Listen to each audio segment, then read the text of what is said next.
Buenas noches. I hope the audio is okay. I had to do some adjustments to my setup, and I've been toying around with it for a good while, and I think everything's good, hopefully. But I'm not really gonna know until I rewatch the stream and then kind of fine tune things from there. But today I'm gonna be doing something a little bit different. I just played a little bit of flamenco. Today we're not gonna be doing flamenco. We're gonna be doing some blues. We're gonna be learning some blues. Blues is one of the styles of guitar that I've always liked. I've always listened to, but I've never really kind of sat down to learn it. So we're gonna do that. And I have I was scouring the internet for some free lessons, and I accumulated a group of free video lessons that I found, and I'm gonna be going through those and learning what I can with whatever free material I can find before I go into speaking with a teacher or paying for some premium kind of online lessons. So okay, so what we're gonna do here is go over to, where did I set it up? Is it this one? There it is. Okay, so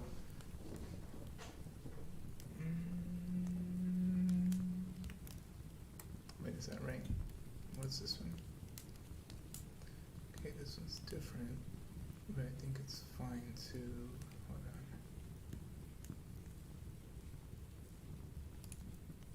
Now we'll do that, well, actually, yeah, I think we do that one and then we maximize this one. So we're just gonna watch this intro video real quick. And I'm gonna go through it. I also have this open here. And from what I can tell, this is kind of, it's the basics. It's all like the fundamentals, right? Is it the 12-bar blues progression, 7th chords, phrasing. I see a lot of the same thing here. See, open 7th chords, grooves and strumming, 12-bar blues progression, improv, shuffle riff. It's all kind of the same thing, but different teachers. So I'm gonna be, I think, I'll watch like the first video, like I'll watch the 7th chord one and the intro of the 7th chord one. And then, I can watch this dominant 7th chord one, see how that relates. And then he has the 12-bar blues progression before the 7th chords and whatnot. He kind of has it flipped. His 12-bar blues is the third video. So we're just gonna be kind of going back and forth, and I have some other web pages saved, but I'll address those later. I think they were more advanced, or they were different in some way. I forgot why I eliminated them for today. But today I'm just going to be focusing on these two, and I'm not going to go through all the videos. I'm probably just going to be on the first 3 or so, I would imagine. Hold on, I'll be right back. It's cold as hell, and I always forget to bring water and paper, and my nose is runny. 1 second.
Okay, so I'm gonna put on this first video and then see kind of this is about.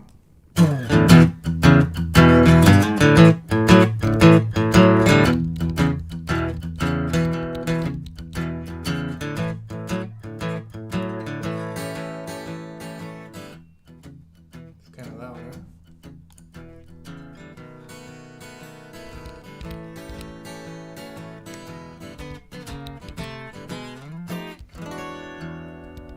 Where was I? Hey, how you doing? Justin here. Welcome to lesson 13, which is all about blues guitar. We're going to start off by checking out dominant 7th chords. I'm sure you've seen like E7 and A7, that kind of chord before. Very, very useful in blues, but also well used in other styles as well. So a handy thing to have in your arsenal. After we've looked at the chords, we're going to check out some shuffle strumming, which is this different kind of feel. Sometimes called swing, sometimes called shuffle. It's got a bit of a lilt to it, which is very, very cool. Again, not just a blues thing, but blues is a great vehicle for learning these kind of stuff. Now, after we've got the shuffle down and we've got the chords down, we're going to learn to play a blues in A, a blues in E, and a blues in G, using 3 different types of 12-bar blues chord sequences, the 3 main types that you're going to encounter when you learn blues songs. Of course, we're going to learn a whole heap of blues songs as well. And I'm going to show you how to do a blues shuffle, this little thing I was doing at the beginning. Very, very common blues trick, sounds great. A lot easier than it sounds, and you can use it in lots of different ways. It's something that you can really open up with later on when we start exploring a bit more blues in future modules. You'll find that you can do lots of different things with that to really expand on it, kind of improvise within the rhythm. We're also going to look at a set blues solo, which I've arranged for you. A nice, simple one to give you a bit of an idea of how you might use the minor pentatonic scale in a blues situation. And of course, we're going to talk about improvising, that is making up your own solos as well. It's going to be loads of fun. So let's get started. Okay, so that was more an introduction to the course in general. Okay, so we'll go the first video. Let's see what this guy's like first video is. And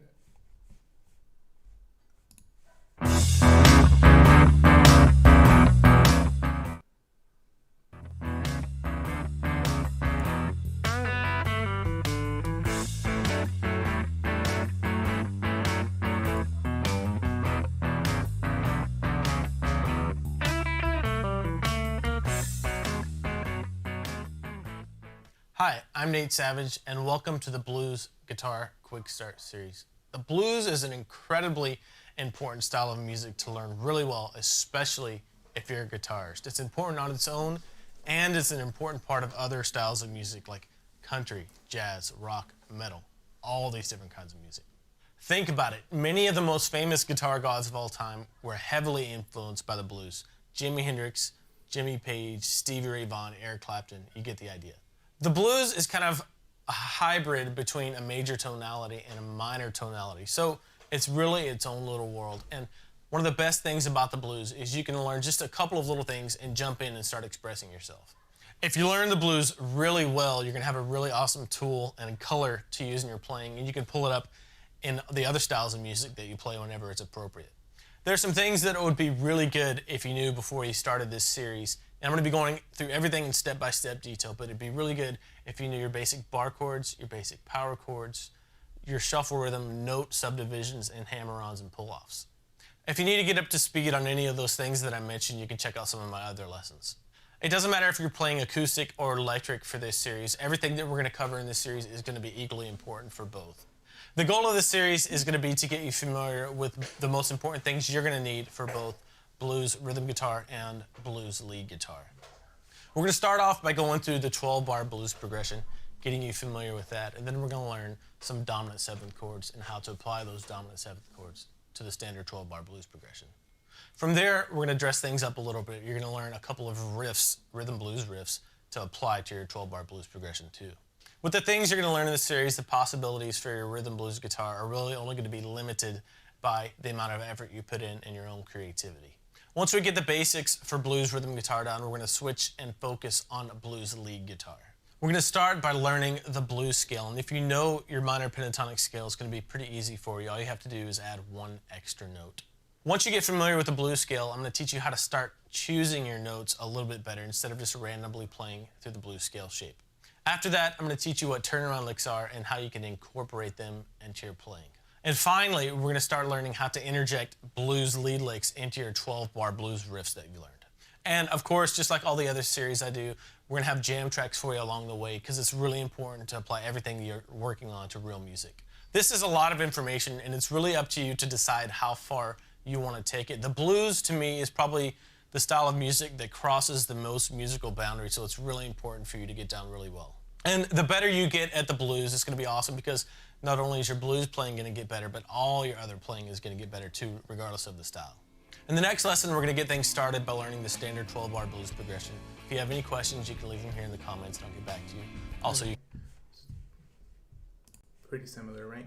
Kind of intro to the course kind of thing. All right, let's look at the 7th chords. Oh, nice. Oh, that's pretty cool, actually. He has everything laid out here in text as well.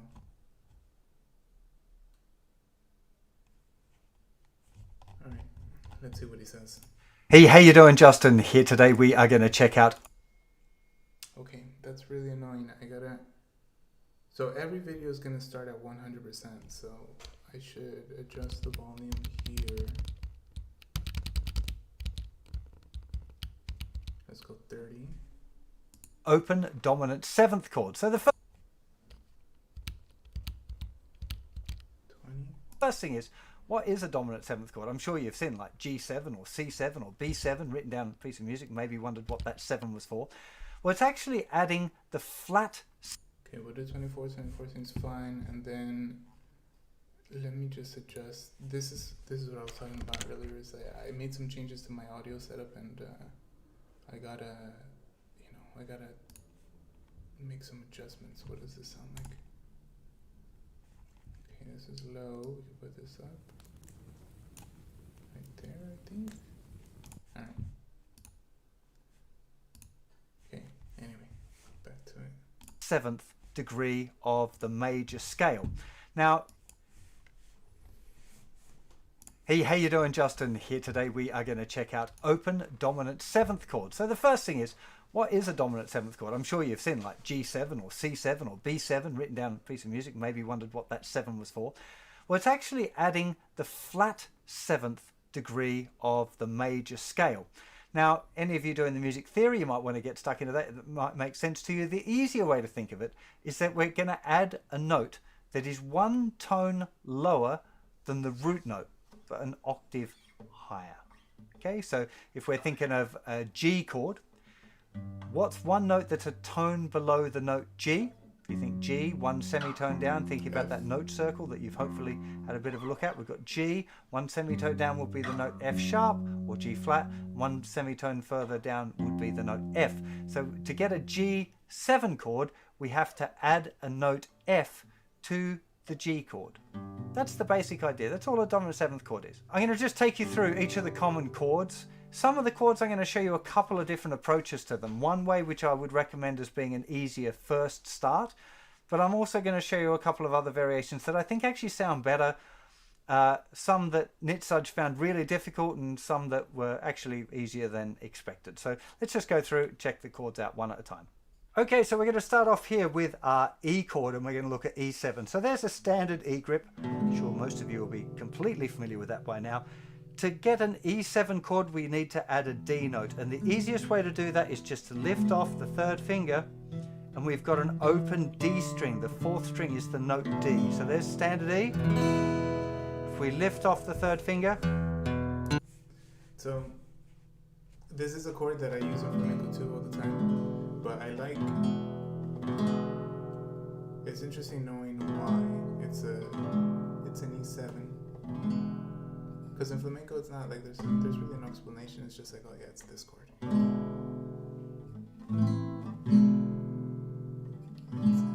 It's E7, and it's an E7 because this is regular E major, and it's got, what is this note? D. It's got D note, and then we're choosing not to hit it. And that makes it an E7.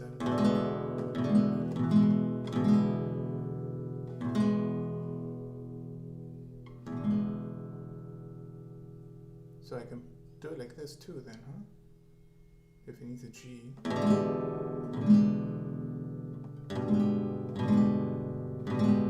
Just different flavors, I guess. Now it needs an E.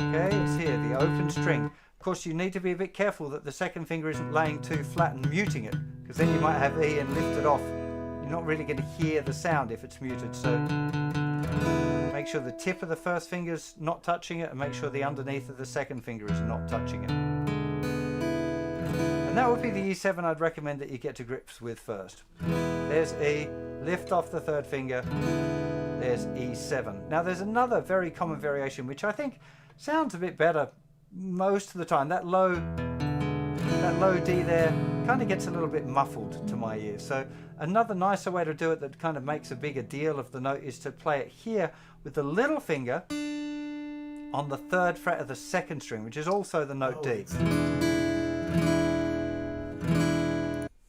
It's a D, it's not a G. E, D, of course, yeah, it's a D. I always confuse these two strings. This is a D, this is a G. I thought this was a G. Okay, hold on. So let me rethink this again. So it's E, E major, and E major's got E, it's got B, and then what's this note? It's like A flat. Does E major have an A flat? C, D, E.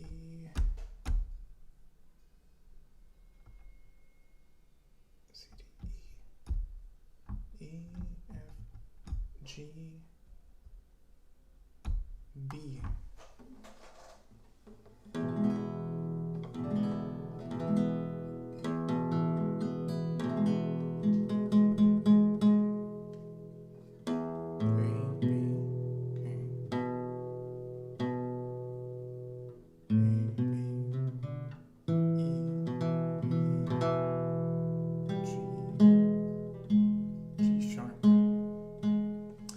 Piano, there's no G sharp.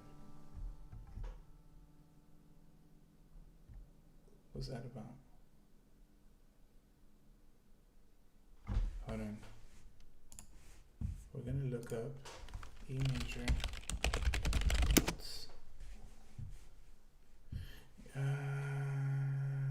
E major chord. E, yeah, E, G sharp, and B. C, D, E, E, F, G.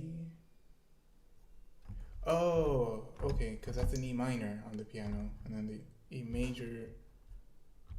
Okay, I was doing it wrong. Okay, perfect. Perfect, now I know. Okay. Okay, so E major has a G sharp. Okay, good. So, E, B, G sharp,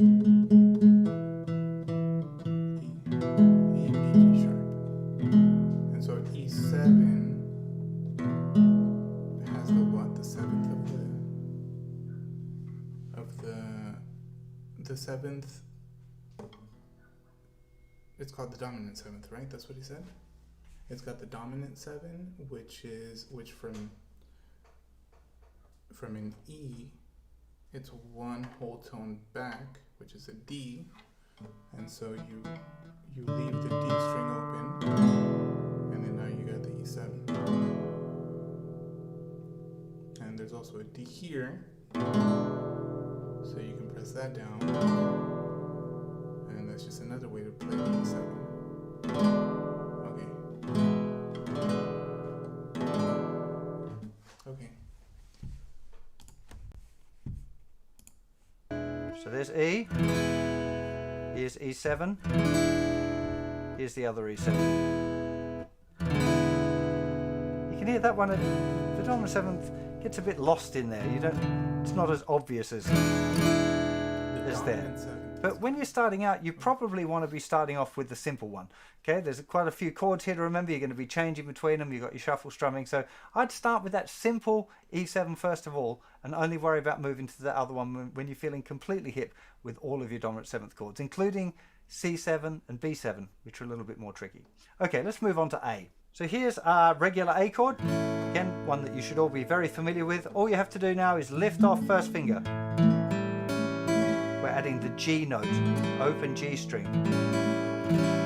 Very fine way to play an A7, this very popular, good, standard kind of an A7. There is another one though, which I kind of like more again. This is the one that I would recommend learning first of all.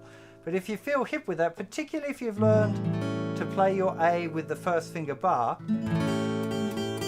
there's a note G there, third fret of the thinner string. You can get lots of nice little movements. This is the kind of one that Eric Clapton maybe might use more commonly than this one. This one more for finger styly, picking, folky sort of sounds.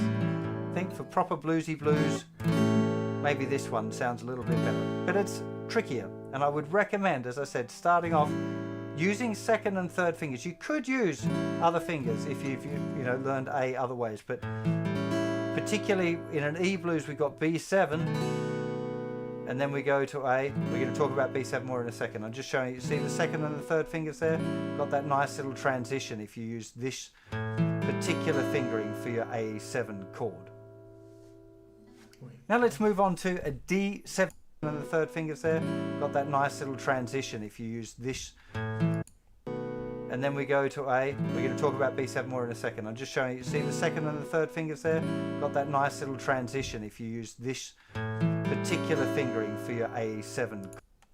Okay. Okay, so it's A major. So then when you... Okay, so far he's taken the major chord, right? E major, or in this case, this one here is A major. And then he removes the third, right? Because in the E minor, he removes the... No, he doesn't. No, he doesn't.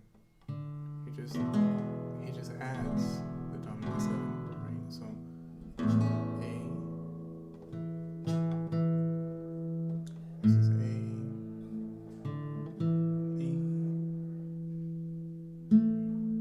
A, and then C sharp. So where's A? Yeah, C sharp. Okay. And so then with the dominant seven from the A is G. So we have the open G string. Yeah, and he still has this is the minor third. For the A is 1A. No, it's major third. Of course, it's an A major.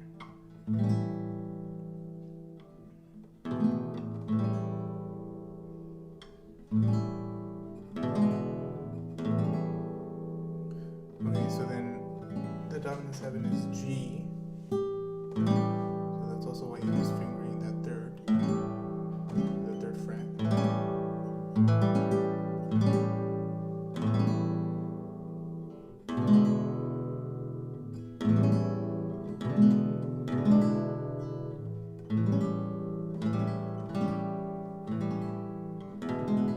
Okay. Chord. Now let's move on to a D7 chord. The note that we have to add is a tone below D. Can you tell me what note it is? C. Think about it. D, one semitone below that would be D flat, one semitone lower, and that would be the note C. Okay, so here's a regular D. There's the octave of the D. I'm not going to try and move that low D. There's D, C sharp, C. Put the other two notes back down. There we go. And this is a great grip. There's not an alternative for D7 I'd recommend really. This is a really, really good D7 chord grip. I always feel like this is a mirror of the D because it's kind of the same shape. I kind of see this as a triangle, like the movement between these notes as a triangle, and this way the triangle is kind of backwards. That might help you remember it. The same with the regular D chord. We don't want to be playing the thicker 2 strings, but if you accidentally hit the 5th string, doesn't sound too bad, but playing the thicker string. Okay, so the same thing for D. D, open D, A, D, and then F sharp. And you need to add a C in there, so the easiest way to do that,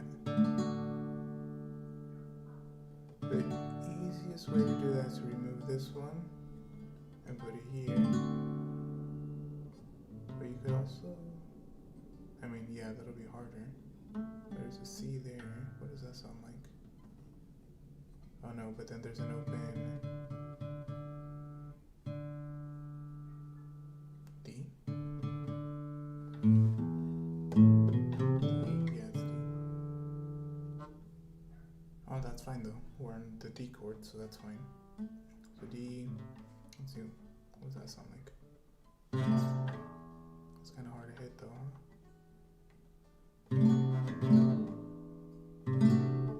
Maybe barring it.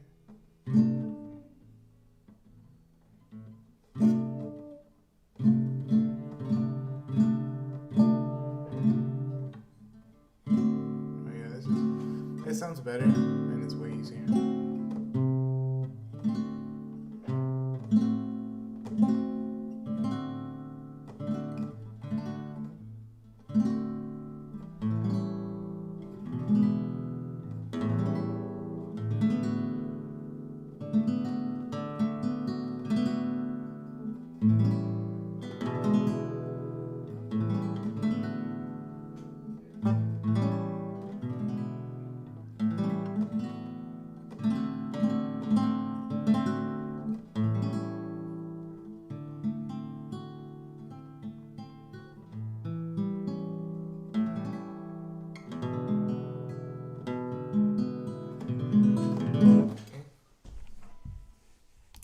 String is not something that I'd recommend, so try and stick with the thinnest 4 strings for your D7 chord. The next chord we're going to look at is G7, and this one's a little bit stretchy. So here's our G7 using fingers.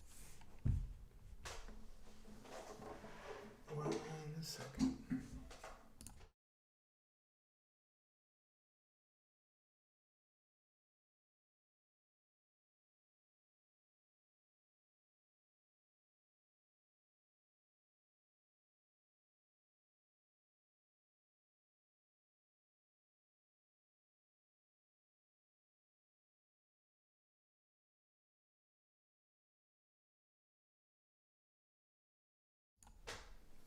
Okay, I left one of the lights on, it was bothering me. There we go. Okay, so let's see. So 3 G7 and now? 4. Here's our top G, and we want to go a tone lower than that. Something that I'd recommend. So try and stick with the thinnest 4 strings for your D7 chord.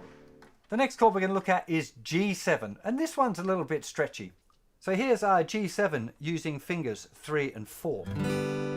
Here's our top G, and we want to go a tone lower than that. So there's our note F that we've got to add. Now this note here is kind of included in a G7, but again, most of the time I feel like it just makes things a bit muddy down there, so it's worth knowing it's there in case you want to accent it, but most times I wouldn't be worrying about actually playing that note. So you just want the 3rd finger, the underneath of the 3rd finger will mute the 5th string, 3. Okay, that's a little weird. Okay, so why don't they play it? I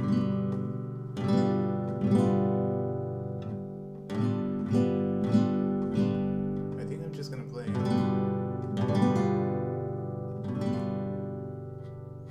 Alright, so same thing. Same thing, the G is G, B, D, I guess. So we have the open D. And then one tone down is F. So instead of doing this one, you move down this one. Yeah, that sounds just way better. And then this F is kind of like one of the inversions.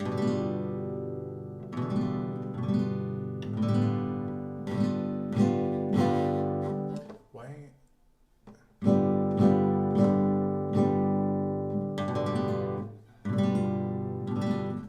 I'm kind of confused as to why they don't play the B note there. But that's fine. There'll probably be that's probably one of the little details that we'll learn about later. So try and stick with the thinnest 4 strings for your D7 chord. The next chord we're going to look at is G7, and this one's a little bit stretchy. So here's our G7 using fingers 3 and 4. Here's our top G, and we want to go a tone lower than that. So there's our note F that we've got to add. Now this note here is kind of included in a G7, but again, most of the time I feel like it just makes things a bit muddy down there, so it's worth knowing it's there in case you want to accent it, but most times I wouldn't be worrying about actually playing that note. So you just want the 3rd finger, the underneath of the 3rd finger will mute the 5th string, 3 open strings, and 1st finger on the 1st fret. I'm trying to figure out where to put my 2nd finger so it doesn't look like it's in the way or pressing down, but we just want the 1st finger and the 3rd finger down. The 2nd finger is just hanging around. Very, very bluesy sounding chord, the G7. So the next chord we're going to check out is the C7 chord, which in theory should be easy. It's just a regular C chord and you add your little finger, but Nitzaj found this really challenging, a lot harder than he thought it was going to be. But let's go and check it out. So here's our regular C chord. To get to a C7, we're going to add the little finger down in the 3rd fret of the 3rd string. Okay, so we're not going to play the thicker string. That's muted as usual by the tip of the 3rd finger. 3rd fret, 2nd fret, 3rd fret with a little finger. There. 1st finger, open. Lovely sounding chord there from C, C7, goes lovely to F. Not so much in a blues, it won't do that, but well, might do in a blues in F. That's a C7 chord. Now, having all 4 fingers down will make it a bit of a struggle. If you're jumping from a G7 to a C7, there's quite a lot of fingers that have got to find their ways. Again, doing a little bit of this kind of 1-minute changes, particularly G7 to C and D7 to C. They're the changes that you're going to use most commonly, particularly in a G blues. But that's what you're looking for, making sure that you keep that thicker string muted as well. It's pretty important. And the last... Okay, so that one's a little weird, because on all the other ones, like with the E major, to make it an E7, you're adding the dominant 7, which is 1 tone before that, which is what? G. So you have the D. Sorry, D. So you have the open D, right? So 1 tone below E is D, and that's what you add. Same thing with A.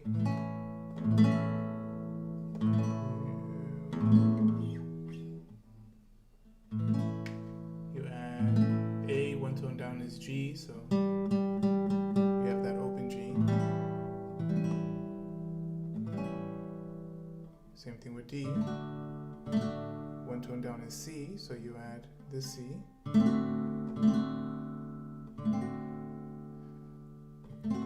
With G, the same thing. G, 1 tone down is F, so you, instead of this G, you have this F. And for C, as a C major, 1 tone down from C major would be B, or 1 tone down from C is a B, which is right here. But he puts it here. Or am I wrong? Is it A, C, D, E, hold on, C, D, E, F, G, A, yeah, A, B, yeah, there's a, yeah.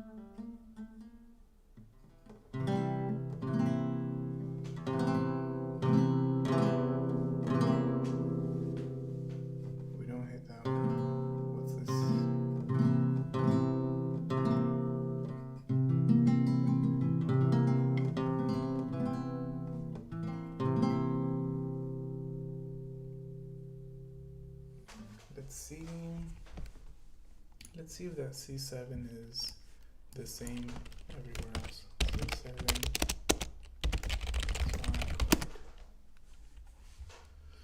Yeah.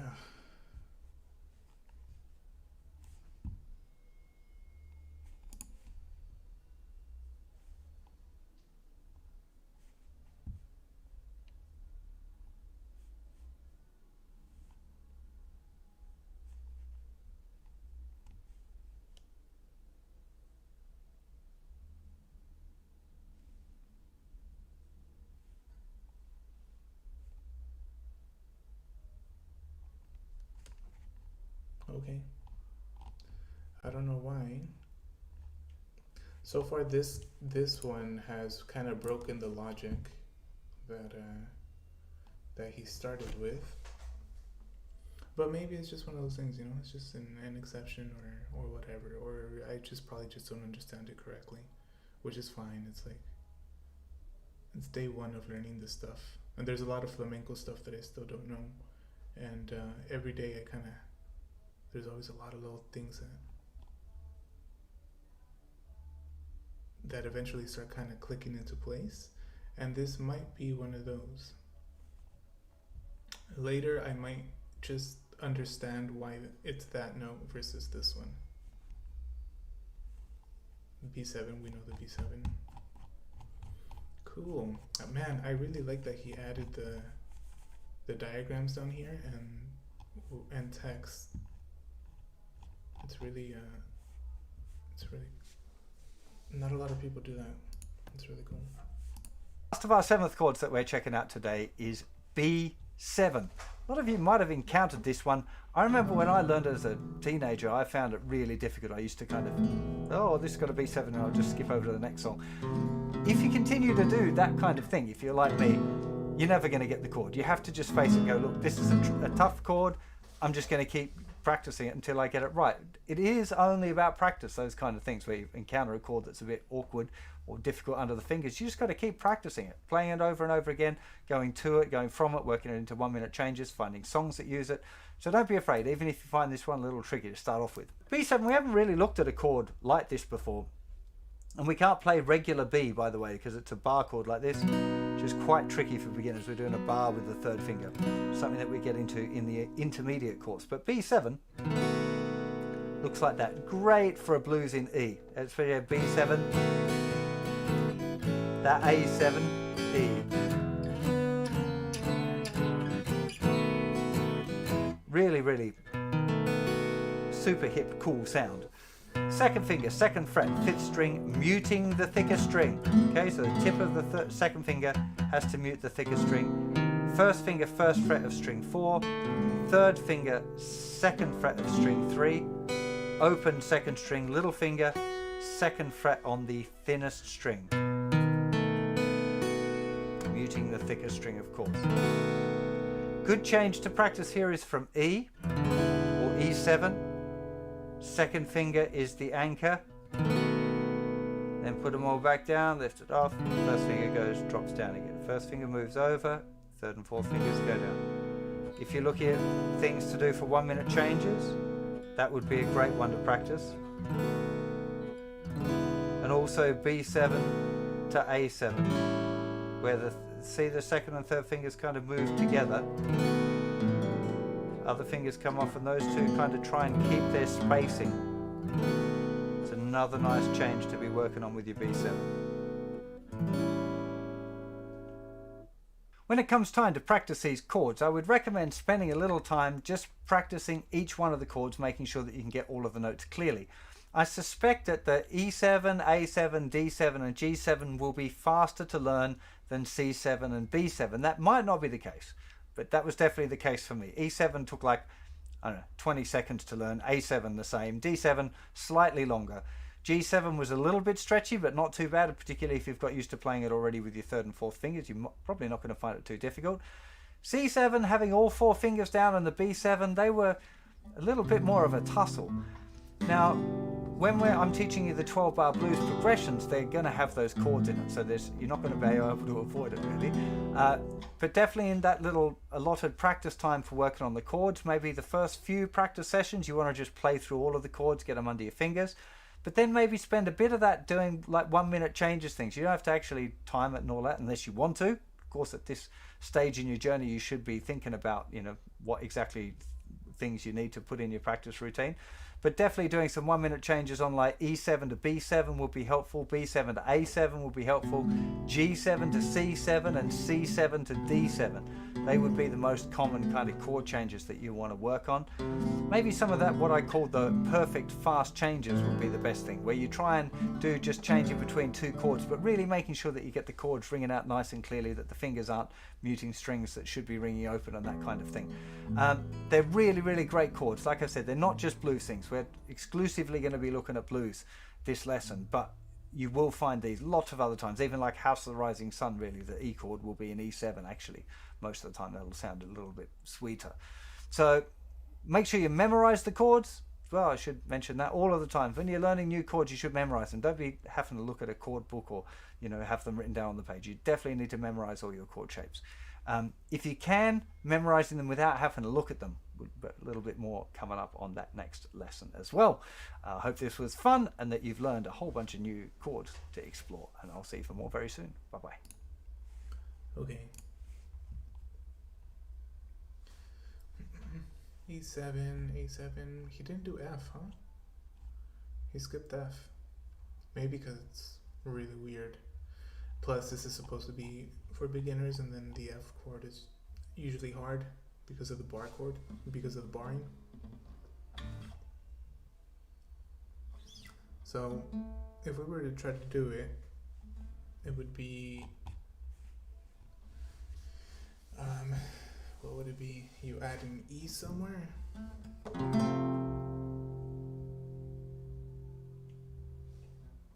You can't really add the bottom E because it's like, how are you gonna do a 5-string bar without barring this one? So that one's out of the picture. There's this E here, right? Doesn't sound very bluesy. Sounds kind of flamenco.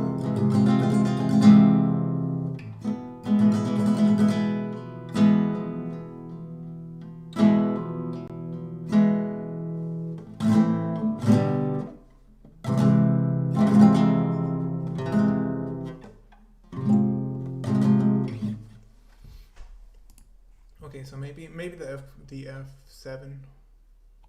Let's see. Let's just see if such a thing exists. F7 chord.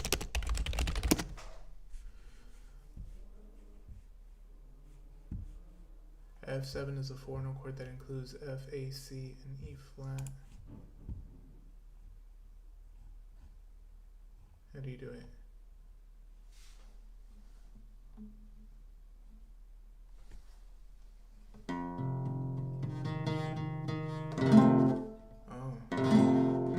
Oh, that does sound a bit more bluesy. It is super hard though.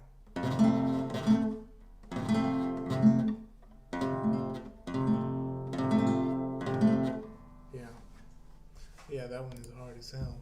Okay.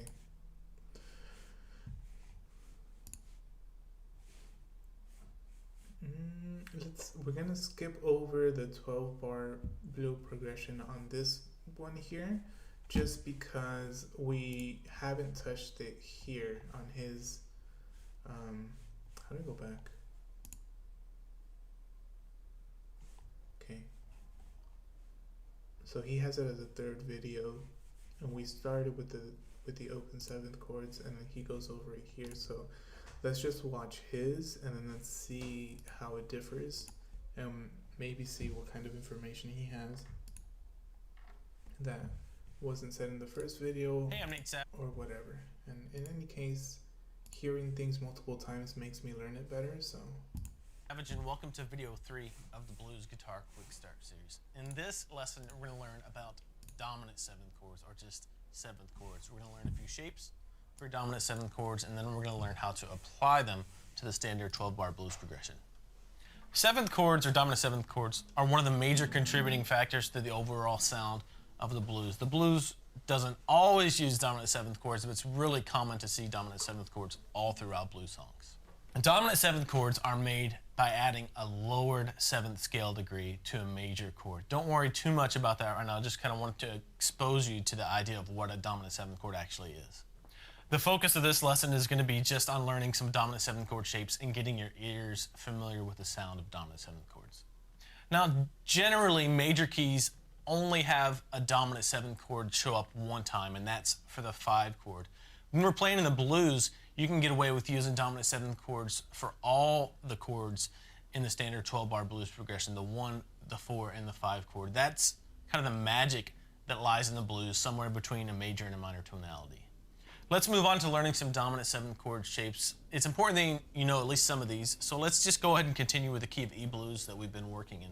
So if we know the 1, 4, and the 5 chord in the key of E, A, and B, it'd be great to learn seventh chords for those chords, so we're going to do that. For your E seventh chord, or E dominant seventh chord, it's really easy if you know your open E already. If you get that on there, all you have to do is take your 3rd finger off of that 4th string. And that's your E dominant 7th chord. So your 1st finger is going to end up on the 1st fret of the G string, and your 2nd finger is going to end up on the 2nd fret of the A string. And you can strum all 6 strings. And one thing that's going to be good for you right now to do is just go back and forth between an E major chord and then an E dominant 7th chord. Just listen for the difference.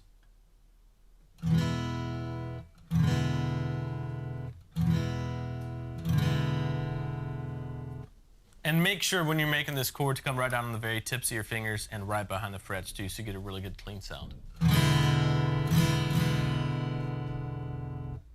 The next chord shape we need to learn is an A dominant 7th chord. So let's kind of learn this the same way. Let's get our open A shape on there. Make sure to leave your low E string out for that. And kind of the same idea applies here. All we're going to do is take our middle finger off of that chord shape. And that'll give us our A dominant 7th chord shape. And really listen for the difference between that A major chord shape and the A dominant 7th. You're going to want to memorize and be able to recognize dominant 7th chords right away. The last 7th chord shape we need to learn to be able to play through our E blues progression is a B dominant 7th chord shape. And this one's a bar chord shape, so maybe a little bit tougher for you if you're not used to it. But get your bar on the 2nd fret. And then what we're going to do is basically make the same A major shape with our 2nd, 3rd, and 4th fingers. This is different. And you can just, again, same idea, take that finger off, that 3rd finger off, to play a B dominant 7th bar chord shape. Now, this fingering is a little bit weird. I usually don't make it like that. What I end up doing is just grabbing the 4th fret of the D string with my 3rd finger, and then my pinky stays on the 4th fret of the B string right there. My bar stays in place. So that's the fingering I use for that chord shape. Once you have these chords down, you can try to apply them to the standard 12-bar blues progression. Now, make sure you have them down to where you can go right to them on their own before you start trying to switch through them. Otherwise, you're going to be frustrating yourself when you try to play through the 12-bar blues progression with you. Okay, so that one's different than the other one. This is the one. Is the one that we made from the previous video. B7. And then this one is also B7.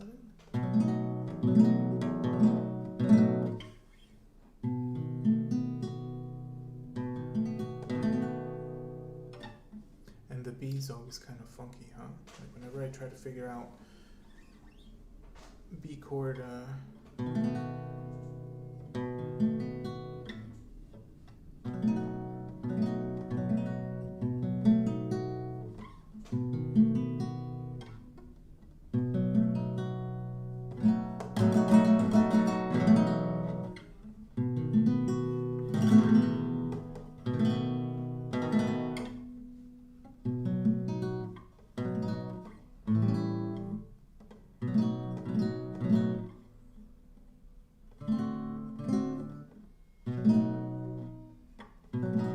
so it's just a lot harder, but let's keep watching. These chord shapes. So here's an example of what this will sound like when you're able to play through the entire 12-bar blues progression with these dominant 7 chords.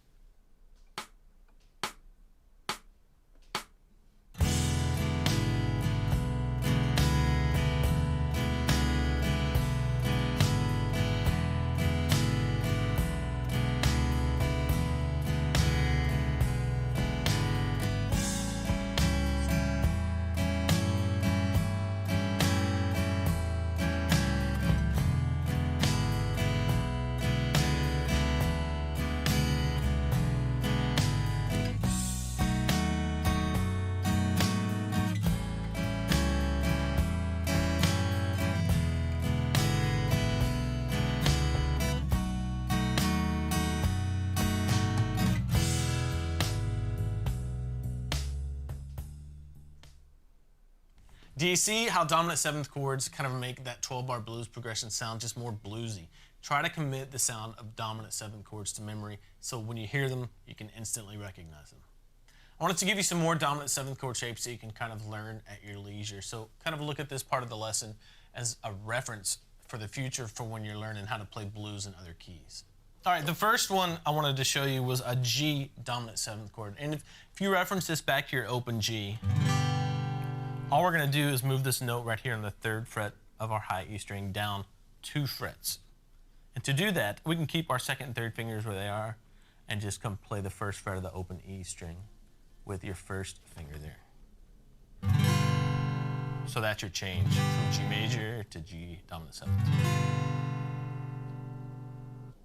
The next dominant 7th chord I wanted to show you was a C dominant 7th. So get your open C on there.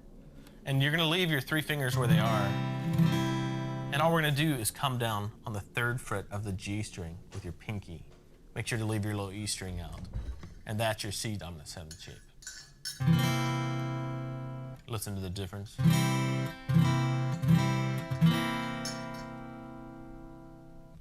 The next chord shape we're going to learn is a D dominant 7th. So just for reference, let's get our open D chord on here. And the fingering for this one changes a bit because we have to move this note here on the 3rd fret of the B string all the way back here to the 1st fret of the B string. So what we're going to do to kind of facilitate that is put your 3rd finger on the 2nd fret of the high E, 2nd finger on the 2nd fret of the G string, and your 1st finger is going to come back here and grab that 7th, that lowered 7th on the 1st fret of the B string.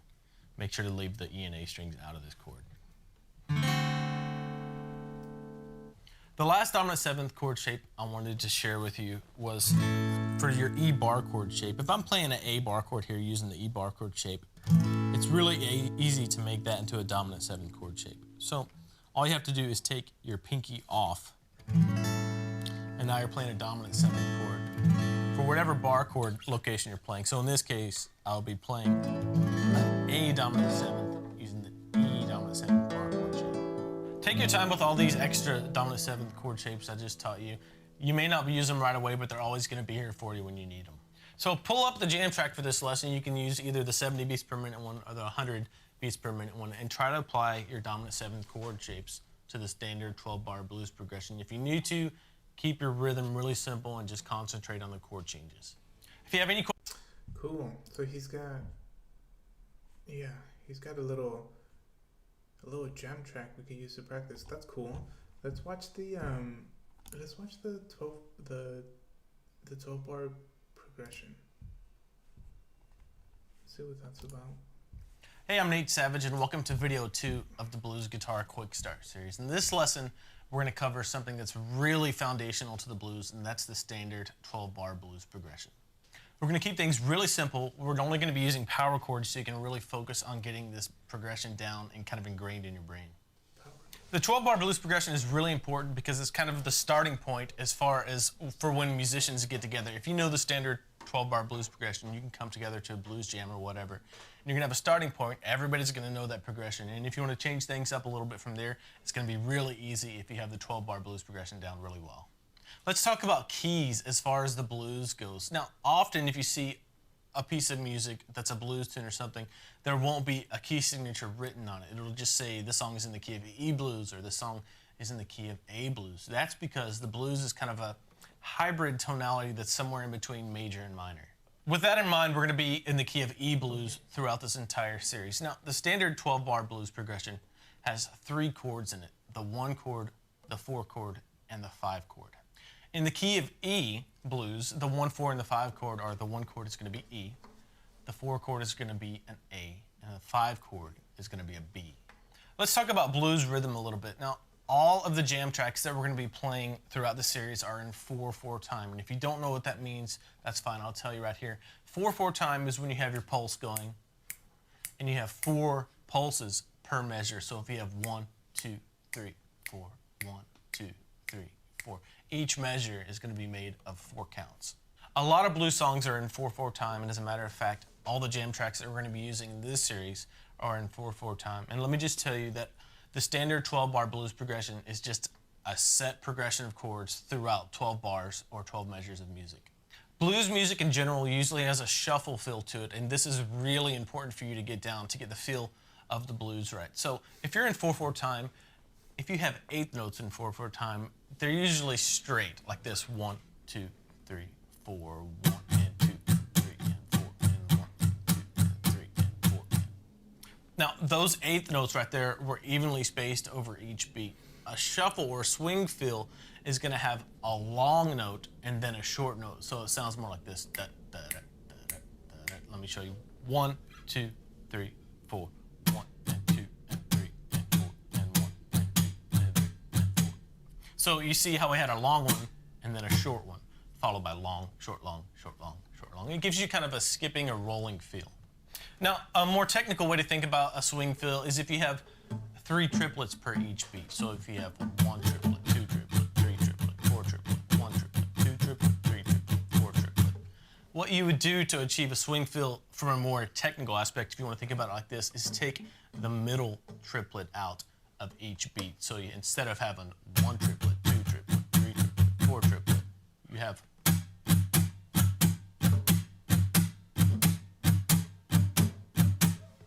Don't worry too much about the technicalities of this right now. I'm sure you've heard this before in lots of blues songs. Just worry about getting that triplet feel down.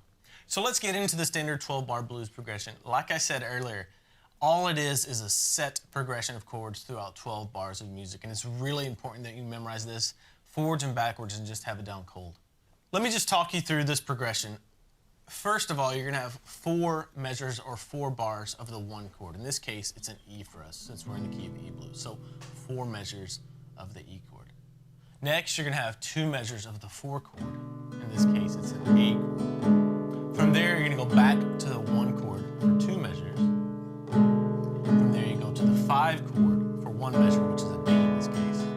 Then you have 1 measure of the 4 chord, A, 1 measure of the 1 chord, and then 1 measure of the 5 chord. So again, quickly, you have 4 measures of the 1 chord, 2 measures of the 4 chord, 2 measures of the 1 chord, 1 measure of the 5 chord, 1 measure of the 4 chord, 1 measure of the 1, and then 1 measure of the 5. So that probably doesn't mean much to you without having it in context and playing through it, but you're going to need to memorize this. So what we're going to do is apply that chord progression. That's actually quite long. That's a long time. Because each of these has 4 beats, right? Or is it 1, 2, 3, 4, 1, 2, 3, 4, 1, 2, 3. No, I think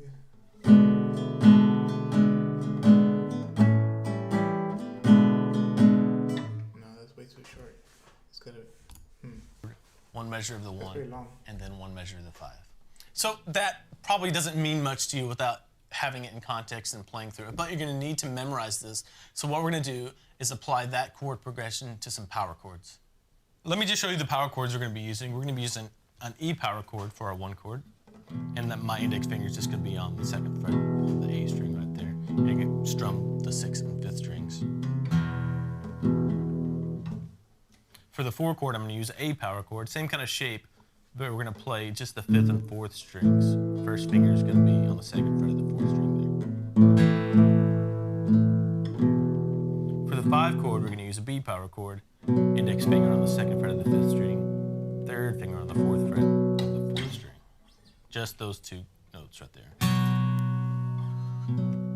So like I said, we're gonna start out with 4 measures of the 1 chord. So get your E power chord on there, and you're gonna have 1, 2, 3, 4, 1, 2, 3, 4, 1, 2, 3, 4, 1, 2, 3, 4.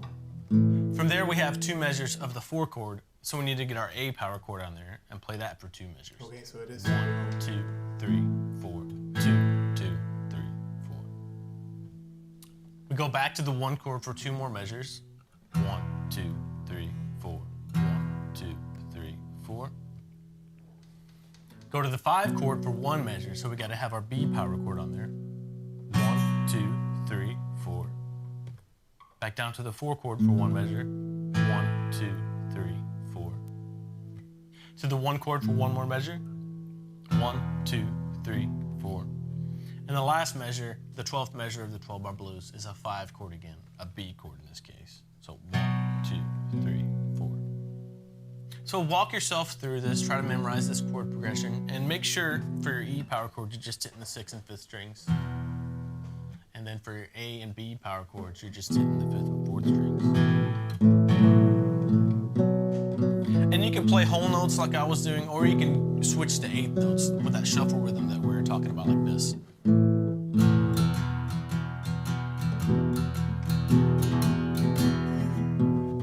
And if you want to do that, you may have to go back and work on your aim just to be able to hit just the 6th and 5th strings. But that's fine if you need to take some time to do that. And when you're playing your A and B power chords, let me tell you, I often just come back here and mute the low E string with the palm of my hand just to make sure it doesn't ring out if I accidentally hit it.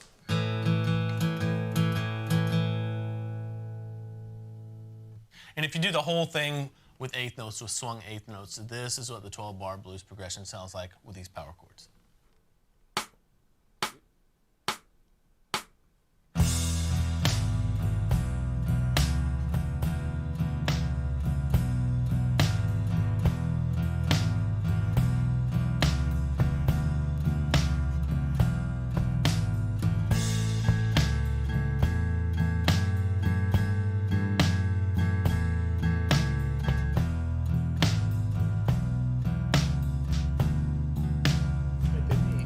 Didn't you move on kind of quickly?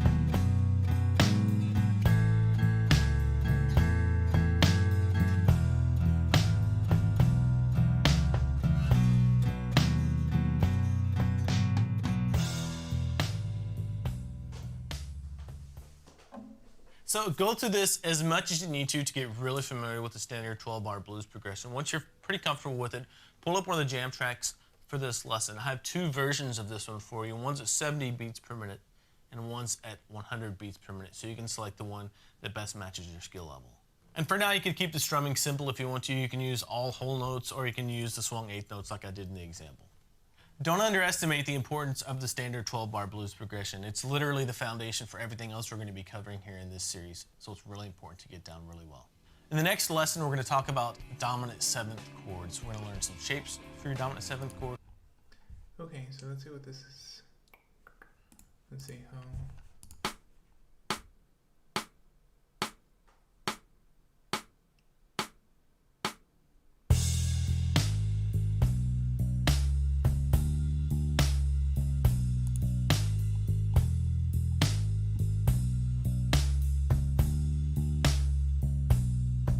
See this diagram again.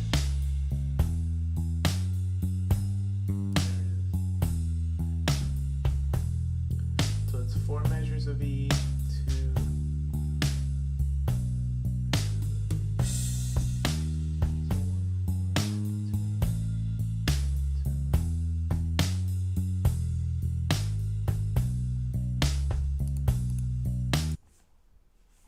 How loud is this? Oh, that's fine. Okay, so for what did he say the here it is. The 1 chord, the 4 chord, and the 5 chord. Okay.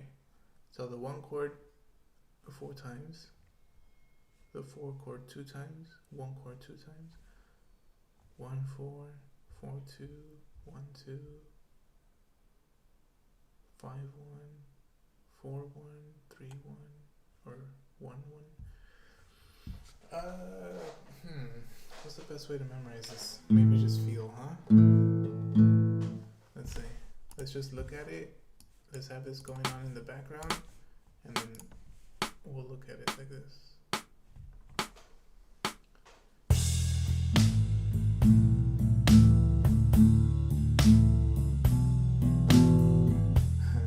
I started out. Okay. Start lower. I'll put this one a little bit bigger. Oh, maybe I can do this.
And then it loops.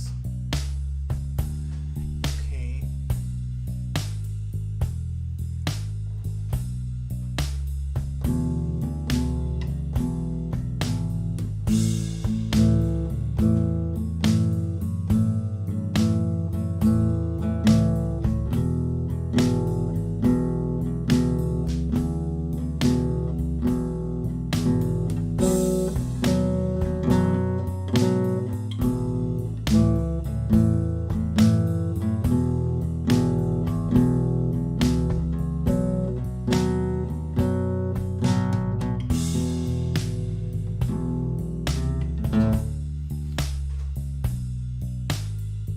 Let's do it with the we'll do it with the 7 chords.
Every time I get to the end there, I feel like it's kind of like it reminds me a little bit of farruca in flamenco, where it's like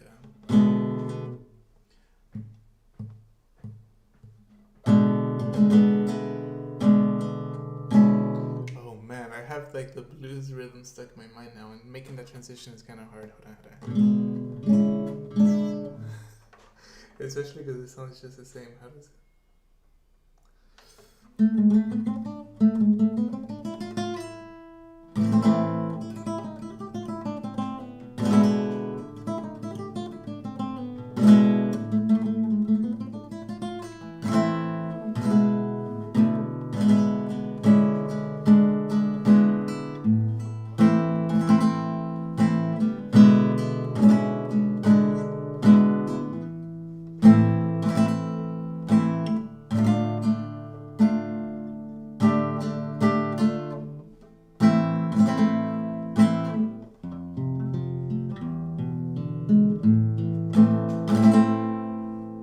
I always want to do that. Like when you reach the end of the cycle in flamenco, you usually. Oh man, that was kind of weird though for my head. I was like trying to remember the farruca rhythm when I just had that blues rhythm in my head. It was weird.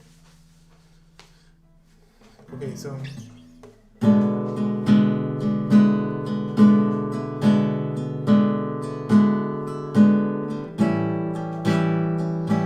That was too short. It's 4 measures, which feels really long on my own.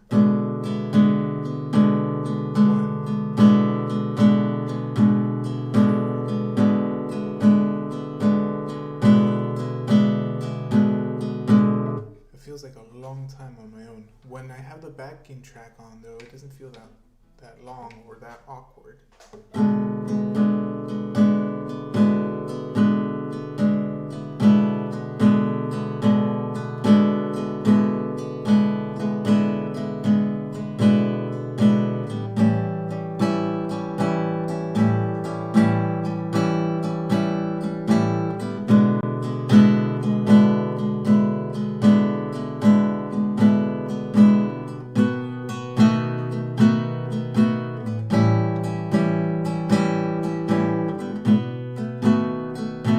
no, it was just.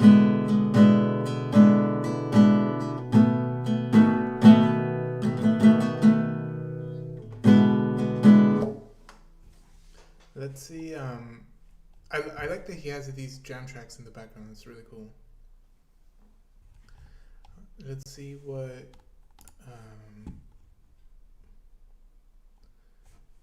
the 12-bar blues progression lesson on the Justin guitar site is like.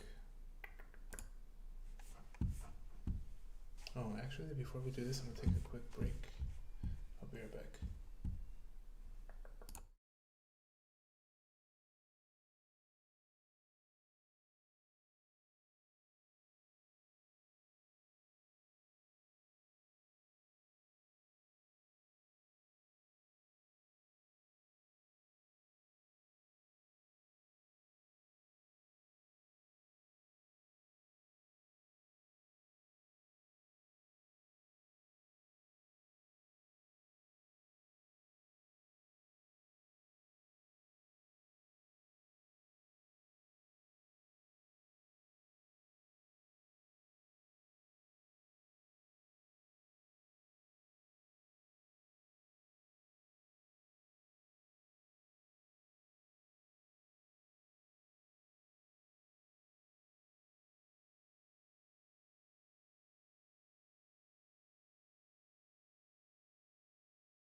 Okay. Okay, so let's watch this. The quick change. Oh, okay, so he goes a little bit more in depth with. We'll watch the video and then we'll read that stuff. Hey, how you doing? Justin here. Today we're going to check out the 12-bar blues. In fact, we're going to look at 3 different variations. The first one is the standard 12-bar blues form. The next one we're going to check out is called a quick change, which moves to a chord a little bit quicker than the other one, hence its name. And the other one I call a slow change. That does seem to be a term that I use and other people don't. There doesn't seem to be a generic kind of a name for it, but you'll see when we get there why I would call it the slow change 12-bar blues. We're going to do it in 3 different keys. But before we get there, I need to explain a little bit about the way we name the chords. Now, we used a little system where we name the chords off the scale degrees. Some of you might remember that from where we've talked about the chords in the key. So in a blues, we're only using the 1, the 4, and the 5 chords. Okay, so all of the chord progressions when we're talking about it, I'll be saying this one doesn't go to the 5 chord in bar 12. Okay, that'll make sense a little bit more when we start looking at each different key. But just remember that the 1 chord is going to be the name of our key. The 4 chord is going to be built off the 4th degree of the major scale of that key. So just to be totally clear about that, if we're thinking the key of C, we'd have C would be the 1, D would be the 2, E would be the 3, F would be the 4, and G would be the 5. So the 1, 4, and 5 in the key of C would be C, F, and G. We're not actually doing a 12-bar blues in the key of C in this particular lesson. We're going to be doing them in the key of A, G, and E. And by practicing all of those keys, we're going to learn and be working on all 6 of our 7th chords that we've been checking out in this lesson. Now we're going to do the standard 12-bar blues, first of all, in the key of A. Standard 12-bar progression is 4 bars on the 1 chord, which will be the chord A, 2 bars on the 4 chord, which will be D7 in this case, back to the 1 chord for 2 bars, back to A7. Then we've got 1 bar each of the 5 chord, the 4 chord, the 1 chord, and the 5 chord, which in this case will be E7, D7, A7, and E7. That is the standard 12-bar blues. Let's play through it. So starting off on the A chord, we're going to have 1, 2, 3, 4, 2, 2, 3, 4, 3, 2, 3, 4, and 4. Now we're going to the D7, the 4 chord. 1, 2, 3, 4 for 2 bars. And then back to A. 1, 2, 3, 4, 2, 2. Now 1 bar each. We've got E7, the 5 chord. Then to D7, the 4 chord. A7 to E7. A, 1, 2, 3, 4. D7, 1, 2, back to A7, 1, 2, 1 bar each, E7, D7, A7, E7.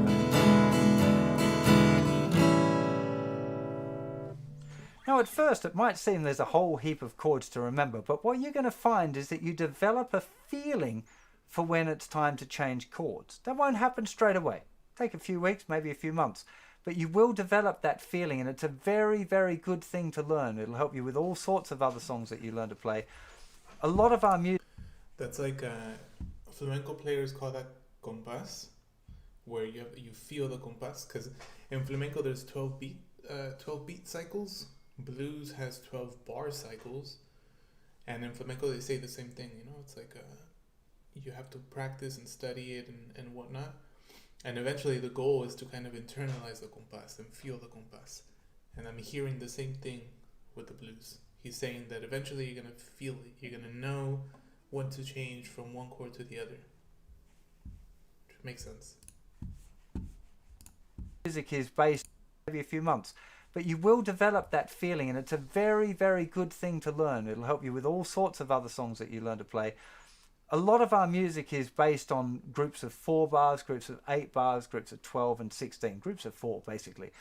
And by practicing the 12-bar blues this way, you get used to those different changes, because you get used to what it sounds like to be on 1 chord for 4 bars, on 2 bars on 1 chord, 2 bars on another chord, still making up our 4, and then 1 bar on each chord. So you've got all of these different kind of patterns there that you're going to learn to memorize, and it will be easier than you think. It just takes practice, like everything else.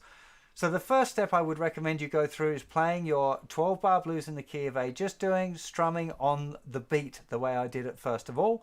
Then have a go at adding that shuffle strumming in. If you want to use a backing track or something like that, that can help as well, just to be practicing along, and you'll hear the bass moving as well. That'll help you get used to the form. The form is very important. Again, it's a 12-bar blues, not an 11.5-bar blues or a 13-bar blues or whatever. Next thing I want to talk about is a quick change blues. Now, the quick change blues we're going to do in the key of E, and the thing that defines the quick change blues is it goes to chord 4 in bar 2. So it goes from 1 bar on the 1 chord, then 1 bar on the 4 chord, and then back to the 1 chord for another 2 bars. Okay, so in this case it's going to go E7 for 1 bar, the 4 chord in the key of E is A7, so we're going to be there for 1 bar on A7, and then we'll go back to the E7 chord for 2 bars. The rest of the sequence will be the same as the standard chord progression. This is a very, very common one. Really great example of it will be Before You Accuse Me by Eric Clapton, which is in the key of E as well.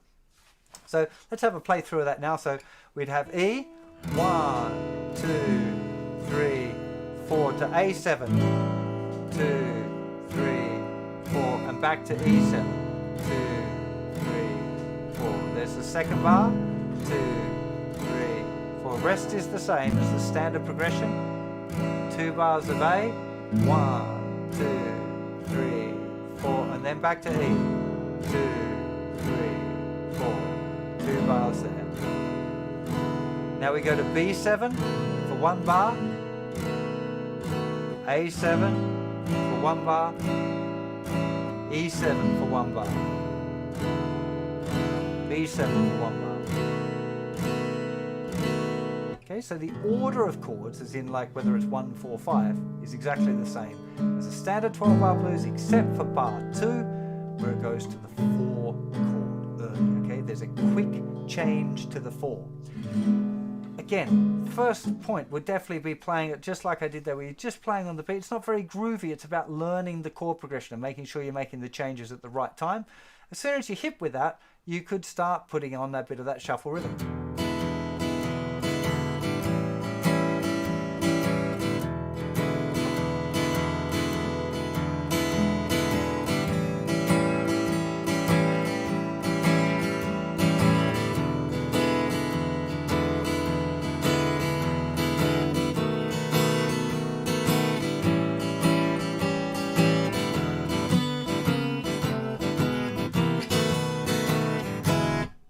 We're going to talk about that little turnaround when we have a look at Before You Accuse Me, beginner's version, should be coming very soon. So that is a quick change blues. The last one that we're going to check out is called a slow change blues. Well, I call it a slow change blues. I've been searching around on the internet trying to find out if there's an official term for it, and I can't find one. It starts off as a standard 12-bar blues, so 4 bars on the 1 chord, then 2 bars on the 4 chord, back to 2 bars on the 1 chord. Now the last 4 bars is where it's different, and it just goes 2 bars on the 5 chord and then 2 bars on the 1 chord.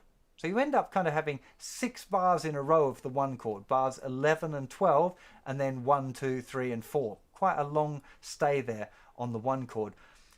Classic 12-bar blues that uses this one is Johnny Be Good. That is using this slow change where you stay on the 5 chord for 2 bars, because regularly you just have it in bars, what would it be, 9 and 12, you'd have the 5 chord. This time we have it just in bars 9 and 10 only, and we don't go to it at the end. Okay, it's the important deal. In the key of G, 1 chord would be the G7, the 4 chord would be C7, and the 5 chord would be D7. So let's have a play through our slow change in G. Starting off on the G chord, we have 1, 2, 3, 4, bar 2, 2, 3, 4, bar 3, 2, 3, 4, and then a 4th bar, and we change to C7 for 2 bars. 2, 3, 4, 1, 2, 3, and back to G7 for 2 bars. 2, 3, 4, 2. Now 2 bars on D7. 2, 3, 4, 1, 2, 3, 4, and back to G7. 2, 3, 4, 1, 2, 3, 4. Now again, that's how you should start, making sure you memorize the pattern. Do try and see it in the little blocks of 4. Okay, particularly slow changes, nice and easy. 1, 1, 1, 1, 4, 4, 1, 1, 5, 5, 1, 1. It's a very, very simple progression to remember. It's very common. All of these 3 12-bar sequences are collectively just 12-bar blues. One of the kind of the mistakes I think I made as a teenager, because I played a lot of this sort of stuff, was that I just thought 12-bar blues was 12-bar blues. So I think I pretty much used the standard one all the time, whether I was playing Johnny B. Good or whether I was playing Status Quo or whatever. I always used that standard form, and I basically wasn't listening. I wasn't paying enough attention. As you listen more and you get more into it, then you would find that different blues standards used slightly different chord sequences. You can kind of blag your way through whichever one. So if you just played the standard chord sequence, you could play Johnny B. Good using that standard chord sequence and no one would really mind, probably. In fact, I'm sure lots of bands still do. But if you start to pay attention, you start to see these variations. Sometimes songs use different variations of the 12-bar blues at different points in the song. Thinking like Georgia Satellites, Keep Your Hands to Yourself has one kind of a slow changey kind of a thing going on in the verses, but then in the solos it's using a standard 12-bar blues. So it may be a quick change. I can't actually remember now. Memory's failing me. But you will find that there are specific 12-bar blues variations for different songs. So you need to be familiar with all 3 of these variations.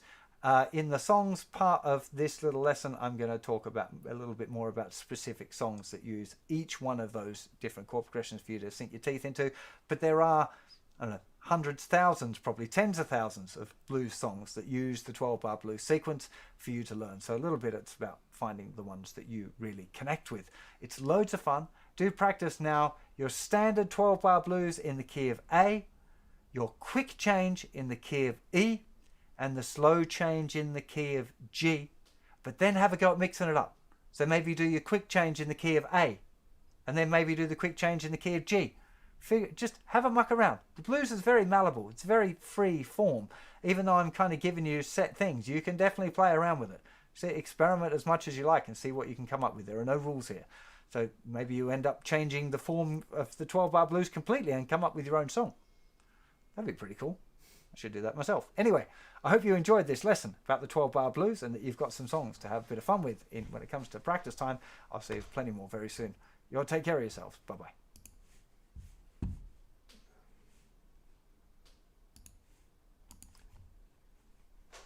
Okay, cool.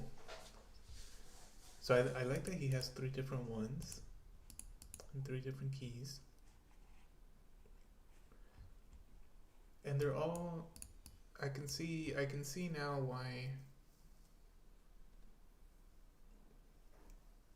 why they use this terminology.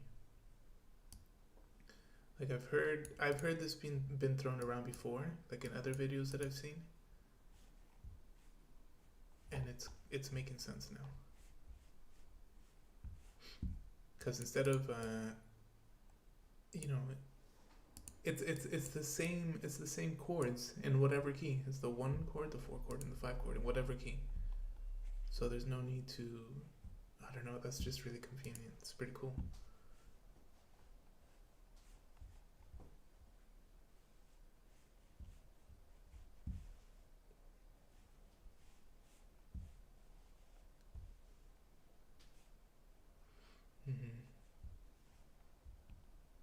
Yeah, they just change depending on what scale you're going in.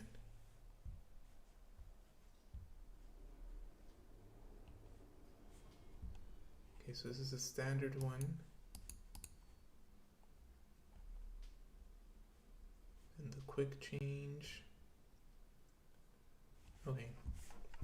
Let's just strum around a little bit.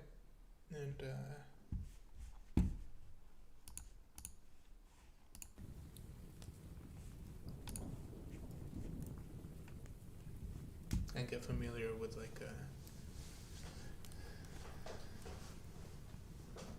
with the 12-bar blues.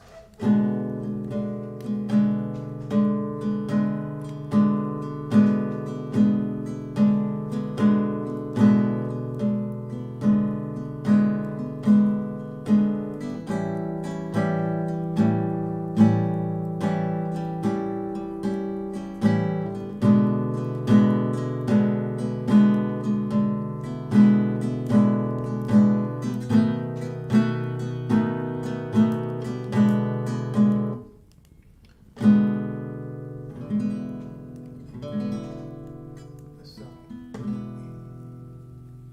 4, 5, yeah, that's right. It's the B.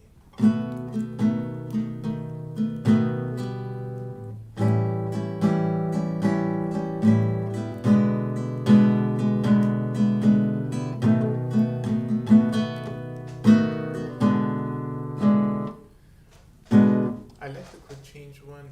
The standard one feels, I think it feels really long because that first chord is for 4 measures. So let's do the quick change.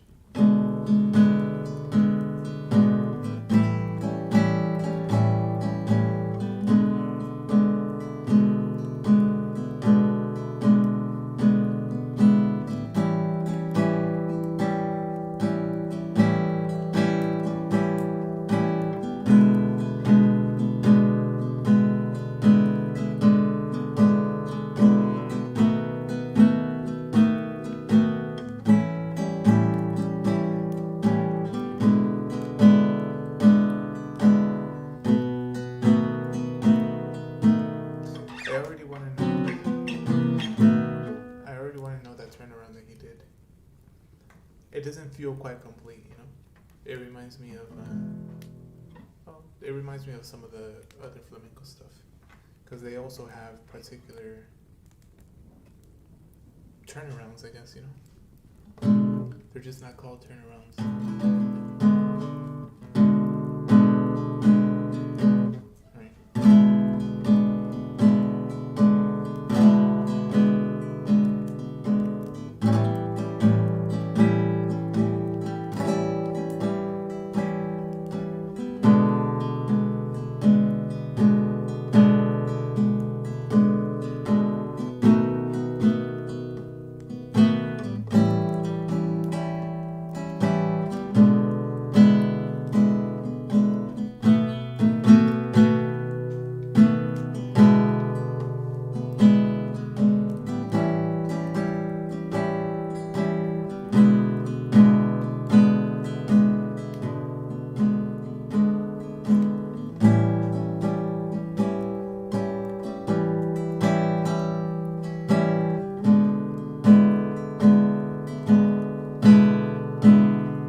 the slow one seems a little awkward.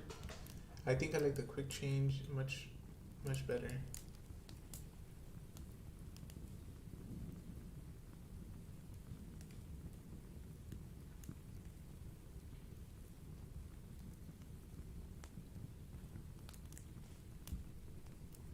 Okay, let's try the other key. Okay, so the keys he doesn't have written down. Let's see.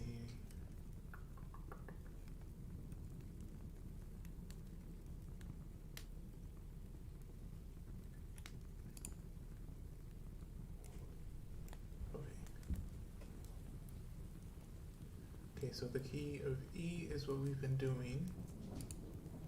Then there's also the key of A, which is A, D, and then E. Okay. So A.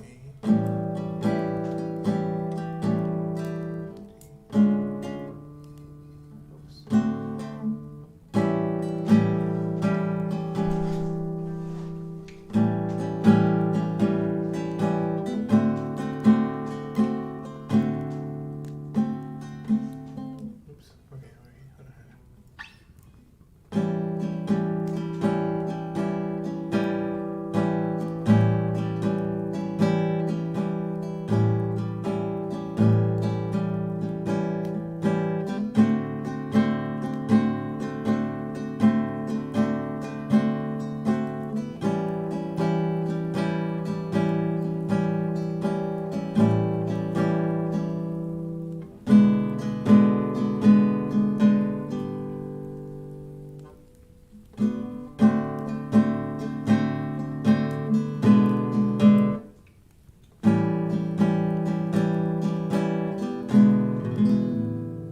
Okay.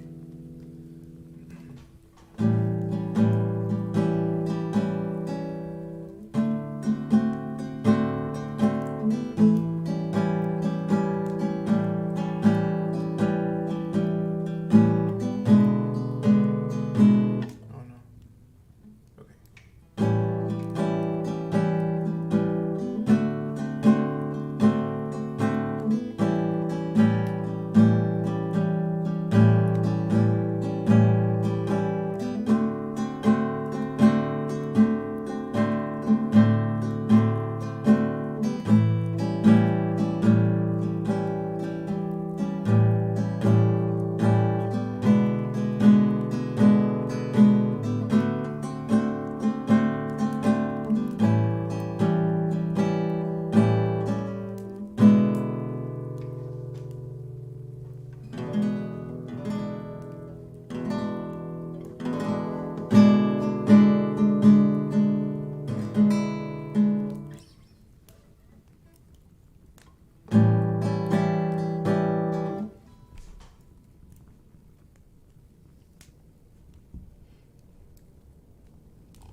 He said he had some.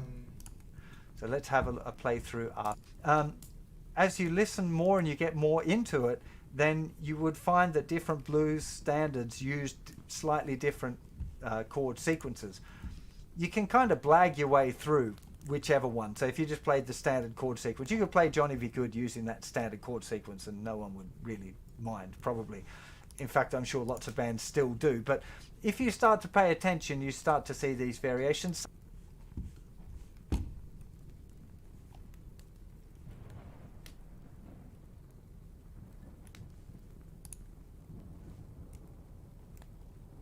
Oh, he has them up for sale. Okay. I was taking a look at the gem tracks that he mentioned, but that's paid material, so we'll do without for now. We could just use the one that we were, using earlier, and then maybe it'll sound funky though. We'll see.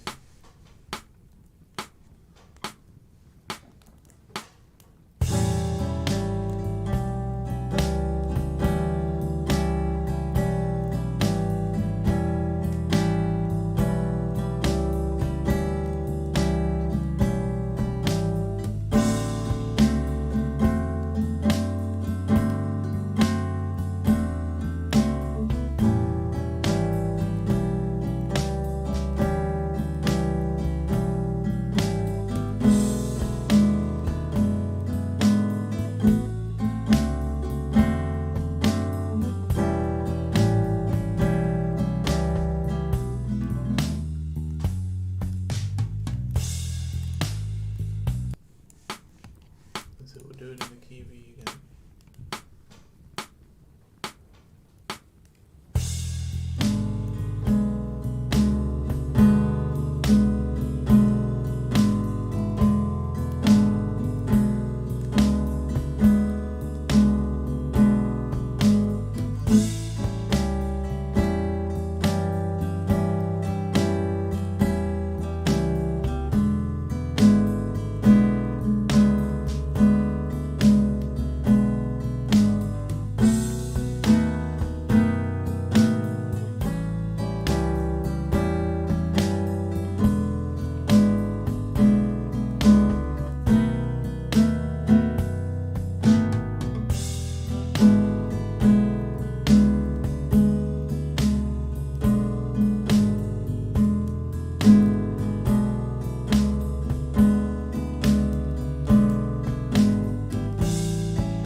it's simple enough.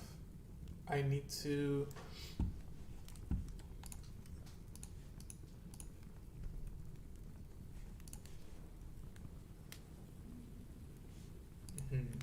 Well, the only problem really there was remembering which chord is a 4 chord, which chord is a 5 chord.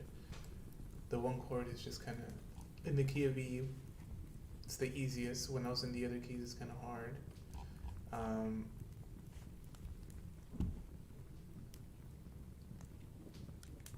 Let's see. What do we look at next? Do we want to look at something next?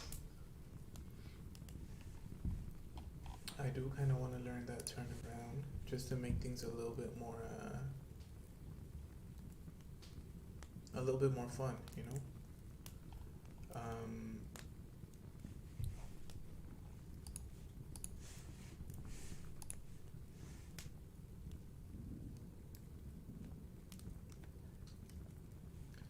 Let's see. Basic 12-bar blues riff.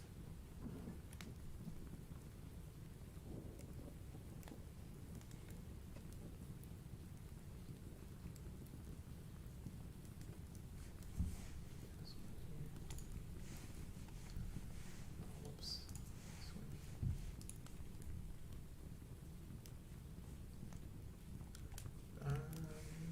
So there's that, which I think it's the same as his next video, which is Beginner's Blues Solo.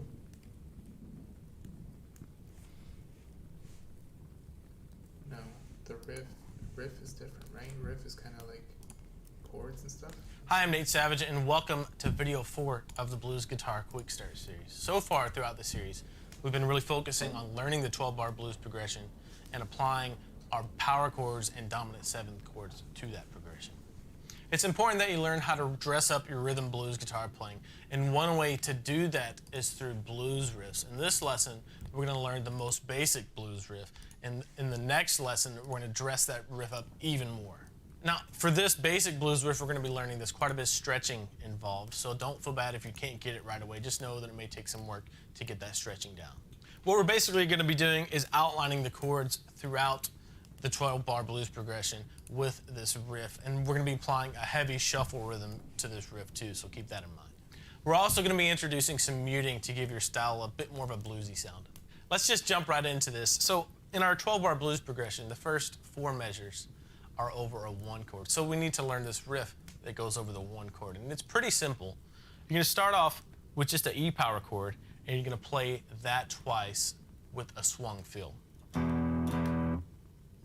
That's it.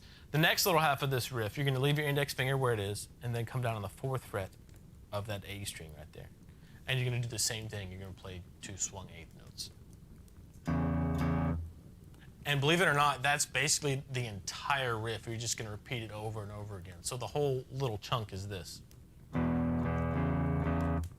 So that takes up only 2 beats. So in order to get a whole measure for this riff, we have to play that thing twice, and that'll take up 1 measure in the 12-bar blues, right? So 1 and 2 and 3 and 4 and...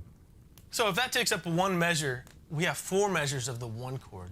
So do a little bit of math. You're going to find out that you have to play that 8 times to fit over 4 measures of the 1 chord for the first 4 bars of the 12-bar blues riff. So 1 and 2 and 3 and 4 and...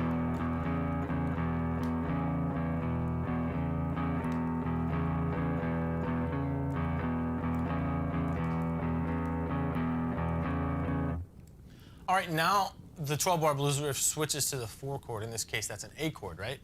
So we need to kind of adapt this riff to play over our A chord. We're going to do the exact same thing. Just make an A power chord, index finger, first finger on the 2nd fret of the D string. And you're going to play just the 5th and 4th strings. Same exact thing. So 2 swung 8th notes there.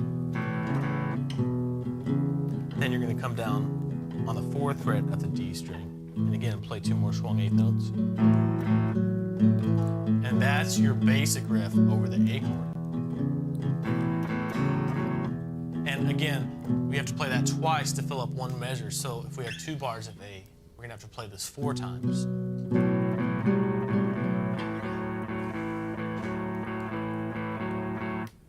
Now we have 2 more measures of the 1 chord, so we're going to go back to the riff over the E chord and play that for 2 more measures, or 4 times.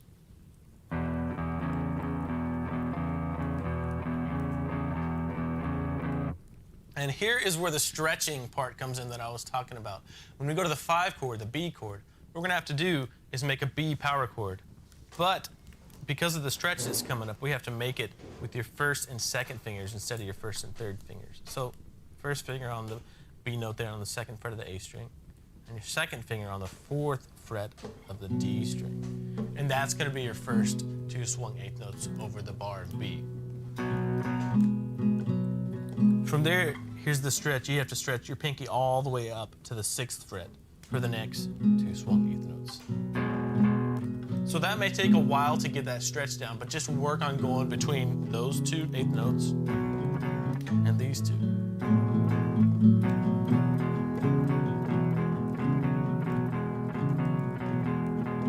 So that's your riff over the B. You only have to do it twice because we only have 1 measure of the 5 chord here.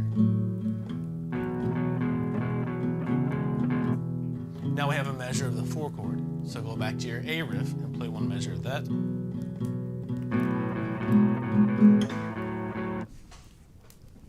Then go back to the 1 chord for 1 measure.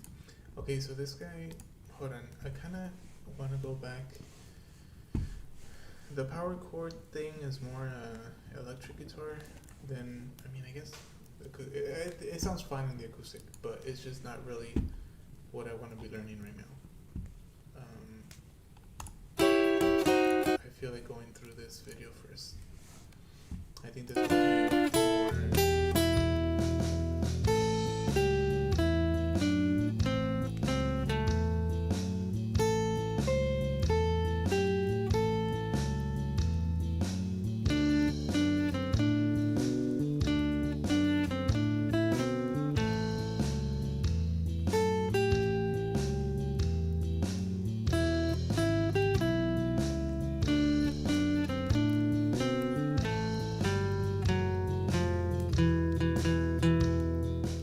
Hey, how you doing? Justin here. Today we are checking out a beginner's blues solo, complete with a turnaround and an intro. It's mostly using the minor pentatonic scale, but there's a couple of other little sneaky notes. As you progress along your guitar journey, you'll find that you kind of base things around scales, but you can add in plenty of other stuff if it sounds good. I'm going to break it down into little sections for you. The first bit we're going to look at, strangely, is the intro, which is a great little intro for this particular arrangement, but you could use it for any blues in the key of A.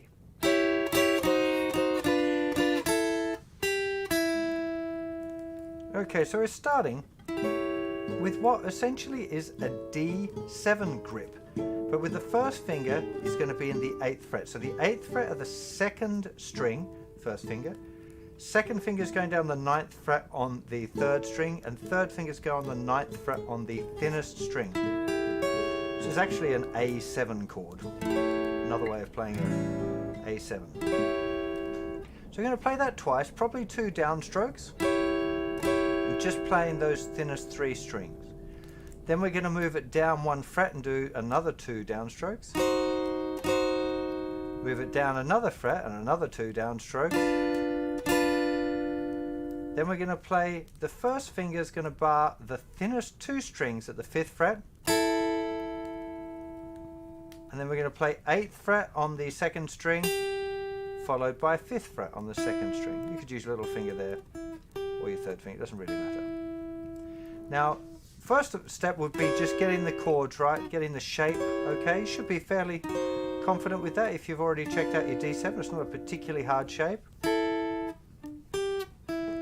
Once you've got the actual kind of the notes under your fingers, you need to start thinking about the rhythm. Now, this is actually starting on beat 2. So you're going to count 1, 2, and 3, and 4, and 1, 2, and 3, 4, and then the rest of the blues song will start. Okay, so again we're going to start on beat 2, 3, 4, 1, 2, and 3, and 4, and 1, 2, and 3, 4.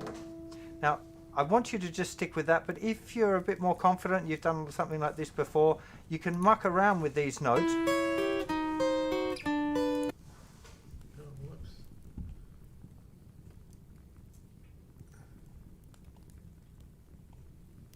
Is this all blues or is this general? Finger style.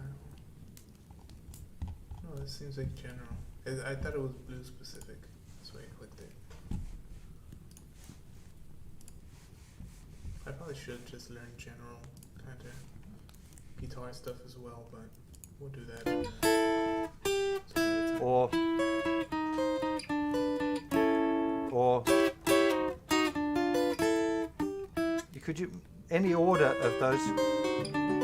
As long as you stick with those notes, you could have a little bit of a play around and see if you can come up with something else. The next phrase we're going to look at is played over the A chord. It's 2 bars long, goes like this.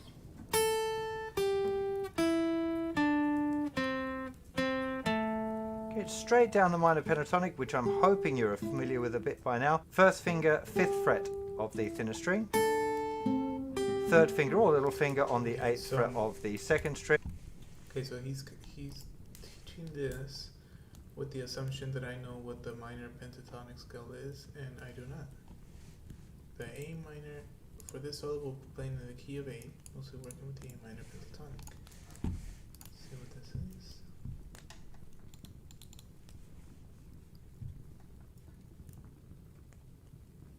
Blues guitar for beginners. Start here. This first scale, beginners should learn for blues guitar.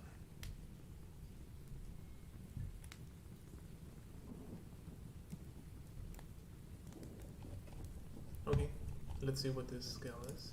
Hey, how you doing? Justin here. In this lesson we're going to be looking at the A minor pentatonic scale. I'm sure some of you have heard the term minor pentatonic scale. It's most commonly used for blues improvising, which is what we're going to be getting into in the next lesson. So I want to give you a bit of a head start of playing the scale up and down. The idea of playing a scale and improvising within a scale should be already familiar to you because we've looked at the C major scale already in this course. You've had to go at improvising. Hopefully you enjoyed it. Blues improvising is a little different in that we end up using these things called licks, which are short little phrases that we use, but the licks are usually coming from the minor pentatonic scale, at least as a starting point. It feels a little different, and we're going to be playing it further up the neck, so that it's going to present a few other difficulties. Well, not difficulties, it's just going to feel a little different to be playing further up the neck like that. It's not very difficult. It's got 2 notes on every string. There's a little clue in the name here, the pentatonic scale, penta 5. It's a 5-note scale. In the key of A, we've got A, C, D, E, G, and then it's back to A. Of course, we've got kind of 12 tones that we're playing because we've got 2 notes on each string and 6 strings, but it is actually only 5 notes before the cycle repeats itself. We're going to be playing with the first finger starting in the 5th fret of the thickest string. Now that is the note A, and that is the root note. And just like power chords, the minor pentatonic scale can be played up and down the neck, and it will be in a different key. If we moved it down to the 3rd fret, it would be G minor pentatonic. If we moved it all the way up to the 10th fret, it would be D minor pentatonic scale. But I would recommend to start off with just practicing in the key of A. Let's have a go. So let me just play it for you once up and down first of all, so you can see the whole thing.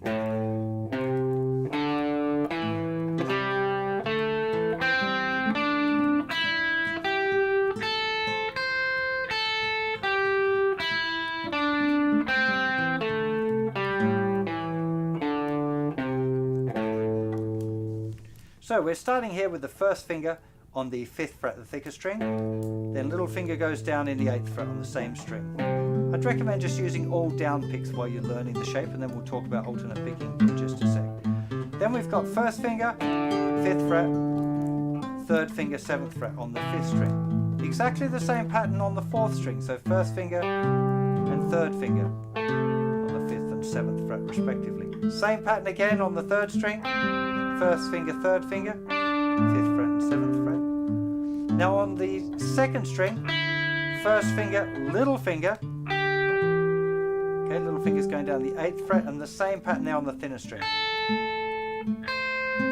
We We don't play the top note twice generally, so we'd go straight back down to the first finger. Then we'd have 8th fret to 5th fret on the second string.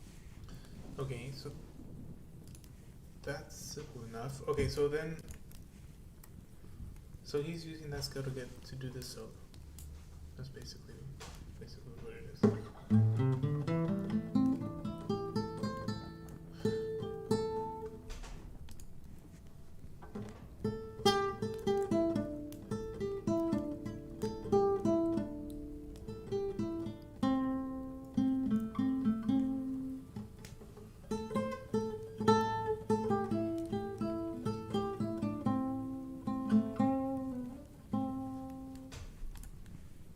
First finger in the 5th fret, still on the second string. Continuing down the scale, 3rd finger, 7th fret on the 3rd string. First finger on the 5th fret of the 3rd string. We're going to play that twice.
Hey, how you doing? Justin here. Today we are checking out a beginner's blues solo, complete with a turnaround and an intro.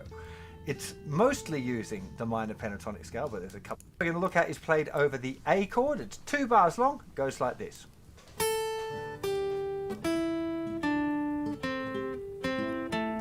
It's straight down the minor pentatonic, which I'm hoping you're familiar with a bit by now. First finger, 5th fret of the thinner string.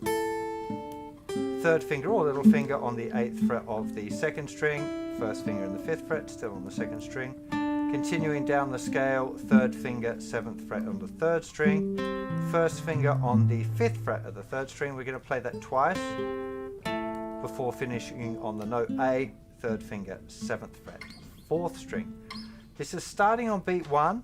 We have 1, 2, 3, 4, 1, 2 and 3, 4. 1, 2 and there with the first finger. That's on beat 1, 2 and 1, 2, 3, 4, 1, 2 and 3, 4. Okay? Try and keep that count. Keeping in time is really important. 1, 2, 3, 4, 1, 2 and 3, 4. The next phrase that we look at is kind of an answer to the first one. Yeah, pretty simple. So starting with the first finger, 5th fret thinner string, 3rd finger or little finger on the 8th fret, same string, back to the first note, 8th fret on the 2nd string, and back again to the root note. 1, 2, 3, 4, 1, 2, 3, 4. 2, 3, 4, 1, 2, 3, 4. Okay? Let's put those two together now. So 2, 3, 4. 1, 2, 3, 4. 1, 2, and 3, 4. 1, 2, 3, 4. 1, 2, 3, 4. At this point, the chord changes to a D, so make sure that you're at that spot. If you happen to be jamming with somebody else, you want to hear that chord change, and then you know you're in the right spot. Next phrase goes like this.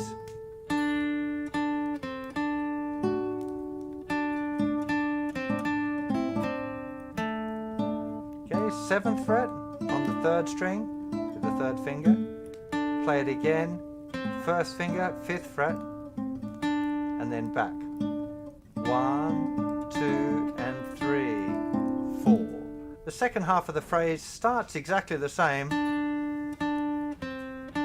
but then we go first finger, 5th fret 2nd string, first finger, 5th fret 3rd string. So you've got to skip over there, and then we're finishing on our root note again, the 7th fret of the 4th string. That whole phrase together, 1, 2, and 3, 4. 1, 2, and 3, and 4. 1, 2, 3, 4, and then we're just adding this little bit here. First finger on the 5th fret of the thinner string, either 3rd finger or little finger, doesn't matter, on the 8th fret of the 2nd string. It's just like a little thing, little answer in the gap there. So that 4 bars, which is the where it moves to the D and then back to the A chord, is going to be this: 3, 4, 1, 2, and 3, 4, 1, 2, and 3, and 4, 1, 2, 3, 4, and 1, 2, 3, 4. We're at the last 4 bars now, so the chords are going to be going E, D, A, and E for 1 bar each, and the lead guitar is going to play this.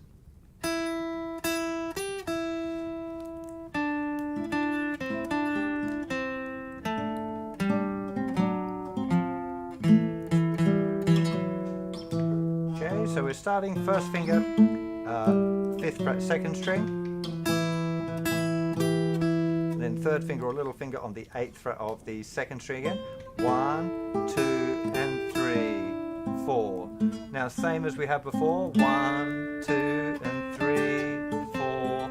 Okay, 7 or 3rd string. This is 7, 7, 5, 7, 5. 1, 2, and 3, 4. 1, 2, 3, 4. 1 and 2. Okay, so we've got here. We're going from the 7th fret with the 3rd finger, first finger playing the 5th fret, this is all on the 4th string, down 1 fret, down 1 fret, and we've got 4 picks there when the first finger reaches the 2nd fret. 1, 2, 3, 4, 1, and 2, and 3, 4. I would recommend that you practice each of the chunks individually before you start trying to piece it together. Once you're confident with all of the bits, have a go at playing it through and trying to keep the tempo as even as you can. Remember, ideally you want to play it with a backing track or another human being. So the first step to that is trying to keep the tempo as consistent as you can. Before you try playing it with a backing track, you want to be able to do it on your own and try and recognize if there's any bits where you may be slowing down a little bit, because a backing track won't stop. And you know, you want to try and practice it with a consistent tempo, your own consistent tempo, registering where you might be a little bit wobbly. Practice those bits and then practice again playing the whole thing. So don't always feel like you have to practice from the beginning to the end. You want to just try that, and if there's a bit that's really difficult, go back and work on that one little bit and then go back to playing it all of the way through. So once you're confident with the bits, just have a go real slow, maybe 2, 3, 4, 1, 2, and 3, and 4, and 1, 2, and 3, 4, 1, 2, 3, 4, 1, 2, and 3, 4, 1, 2, 3, 4, 1, 2, 3, 4. 1, 2, and 3, 4. 1, 2, and 3, and 4. 1, 2, 3, 4, and 1, 2, 3, 4. 1, 2, and 3, 4. 1, 2, and 3, 4. 1, 2, 3, 4. 1 and 2 and 3, 4. At this stage, you shouldn't worry too much about the picking. You can use 2, 3. You just have a go real slow, maybe 2, 3, 4, 1, 2, and 3, and 4, and 1, 2, and 3, 4. 1, 2,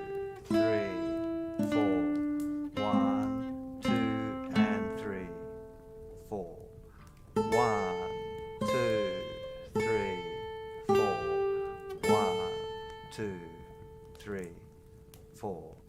1, 2, and 3, 4. 1, 2, and 3, and 4.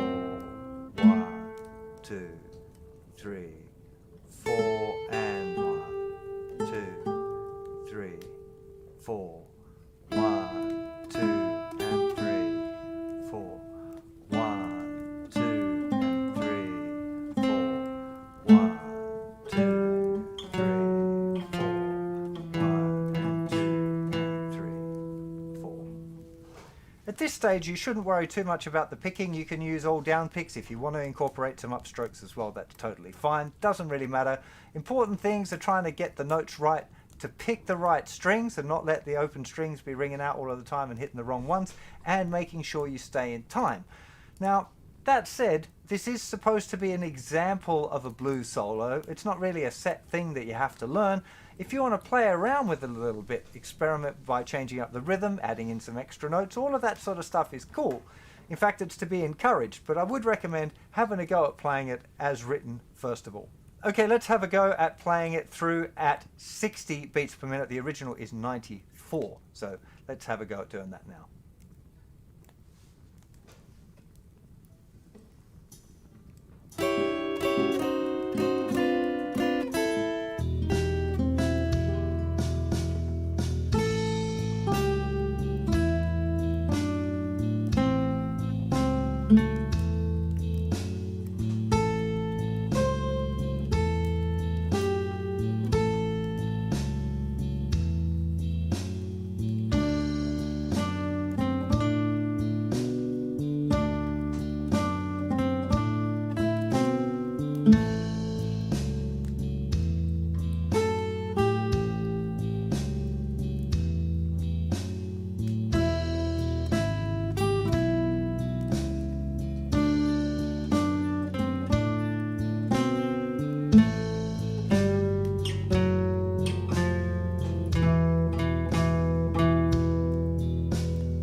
So really important is that first stage of actually being able to play along at whatever. I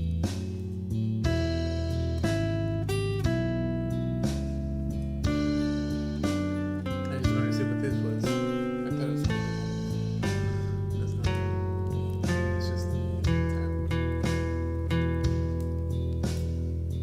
So really important is that first stage of actually being able to play along at whatever tempo. Now 60 is kind of a good amount that you should be able to handle fairly confidently, fairly soon, but then you gradually want to work your way up to playing it at full speed.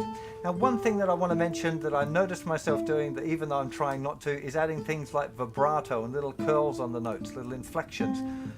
I don't recommend that you start off exploring that sort of stuff. It could get a bit confusing. It's not something we've really covered yet. We will be covering it very soon, but I think a lot of people get hung up on that a little early and it can cause a few problems. So I'd recommend just not worrying about it. Don't try and shake the guitar around and, you know, perhaps practice a technique the wrong way. Just try and get the notes right. Think about your touch, think about your tone, try and make it sound and feel as good as you can. Don't be afraid to experiment once you've got the original one down, and we're going to be talking about actually making up your own version, like properly improvising, very, very soon. The second guitar part is a 12-bar blues shuffle riff, which is something that we're covering in this lesson as well. So if you happen to have a jam buddy, a fantastic thing to do is to practice playing this. So one person's going to be doing the rhythm guitar, the 12-bar blues shuffle riff. The other person would maybe play this set solo, then improvise for a couple of rounds, and then you would swap over.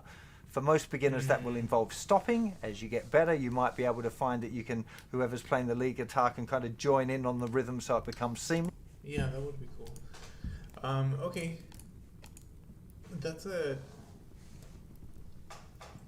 I think this is what I'm gonna do. I'm gonna find, you know, he's got jam tracks here, but I wonder if this kind of thing I could buy and put it on stream without like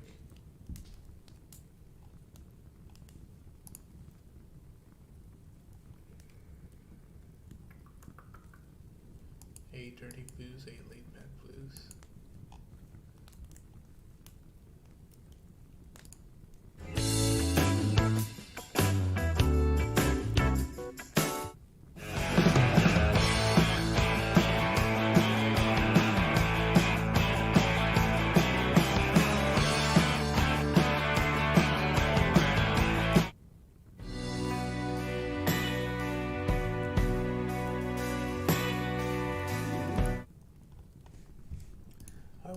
there's just some on YouTube. Blues,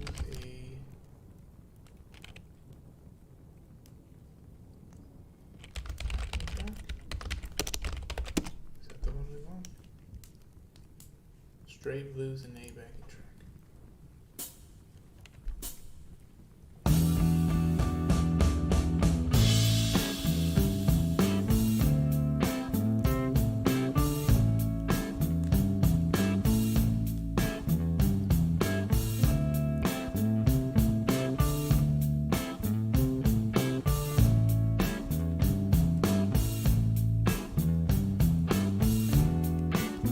Yeah, so I think, okay. So I'm gonna stop the stream pretty soon, but I think where I'm gonna pick up next time is with the same video, learn the solo well, kinda play it on my own, using the blues and the key of A, and then trying to play it along like one of these tracks. I'll save this one to like, I don't know what I should. Maybe I should just have a jam tracks thing. Cause now that when I was using this one here, it's really fun. It's really fun to like play along to these jam tracks. And now I'm wondering if there's some flamenco ones. Cause it'd be really cool to kind of have. I don't know. I'll have to look. But anyway, that was pretty easy, pretty fun, which I expected because, you know, it's beginner stuff. And even though I haven't played it before, I have played guitar for a while, and I've been doing flamenco stuff. So I figured, I'd be able to pick it up pretty easily. It's more the theory and the stuff that I'm going to have to spend time on, and like the timing. And luckily, I have some experience with notation, and I know these basic like rhythms, like I know this is a quarter note. This is an eighth note. It's a half note. This is a dotted half note. So it's 3 beats instead of 2. I know some of the basic stuff, so that helped a lot. If I didn't know this stuff, I'd have to stop and kind of seek understanding of this. So it all just kind of worked out, which I'm really happy about. So next time I'm going to pick up with this same video, learn the solo, and then improvise on it, change it up, make it my own, and play along the backing track and see how that goes. If I choose to do blues again on Wednesday, which I probably will.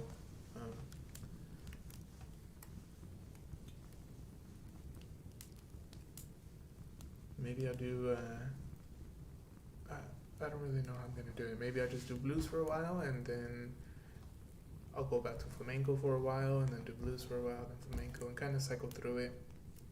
Keep things interesting, keep things different, and I think it'll be good. Yeah. Okay. So that's that. I'm gonna call it here, and then I'll be back on Wednesday. So if you were here, you were listening, thank you. I know it's very basic, very kind of probably boring, but really I just want to sort of log it, have a record of it, so that I could come back, I could look at it, I could kind of see my progress, that kind of thing, I think that's interesting. It's something that I would want to see other people do, but nobody's really doing that kind of thing. It's always you see people, and then you just kind of see all the I don't know, the virtuosity, you don't see the progress, you don't see them from the beginning kind of struggling, learning. You just see them just playing amazingly, which is cool, but to me, I like to see kind of the progress. It's one of the reasons why I'm doing this whole streaming thing in the first place, is just to log not every single practice session, but the ones that I do here on stream. So anyway, it is what it is. What else? I think that's it. Good night. Bye-bye.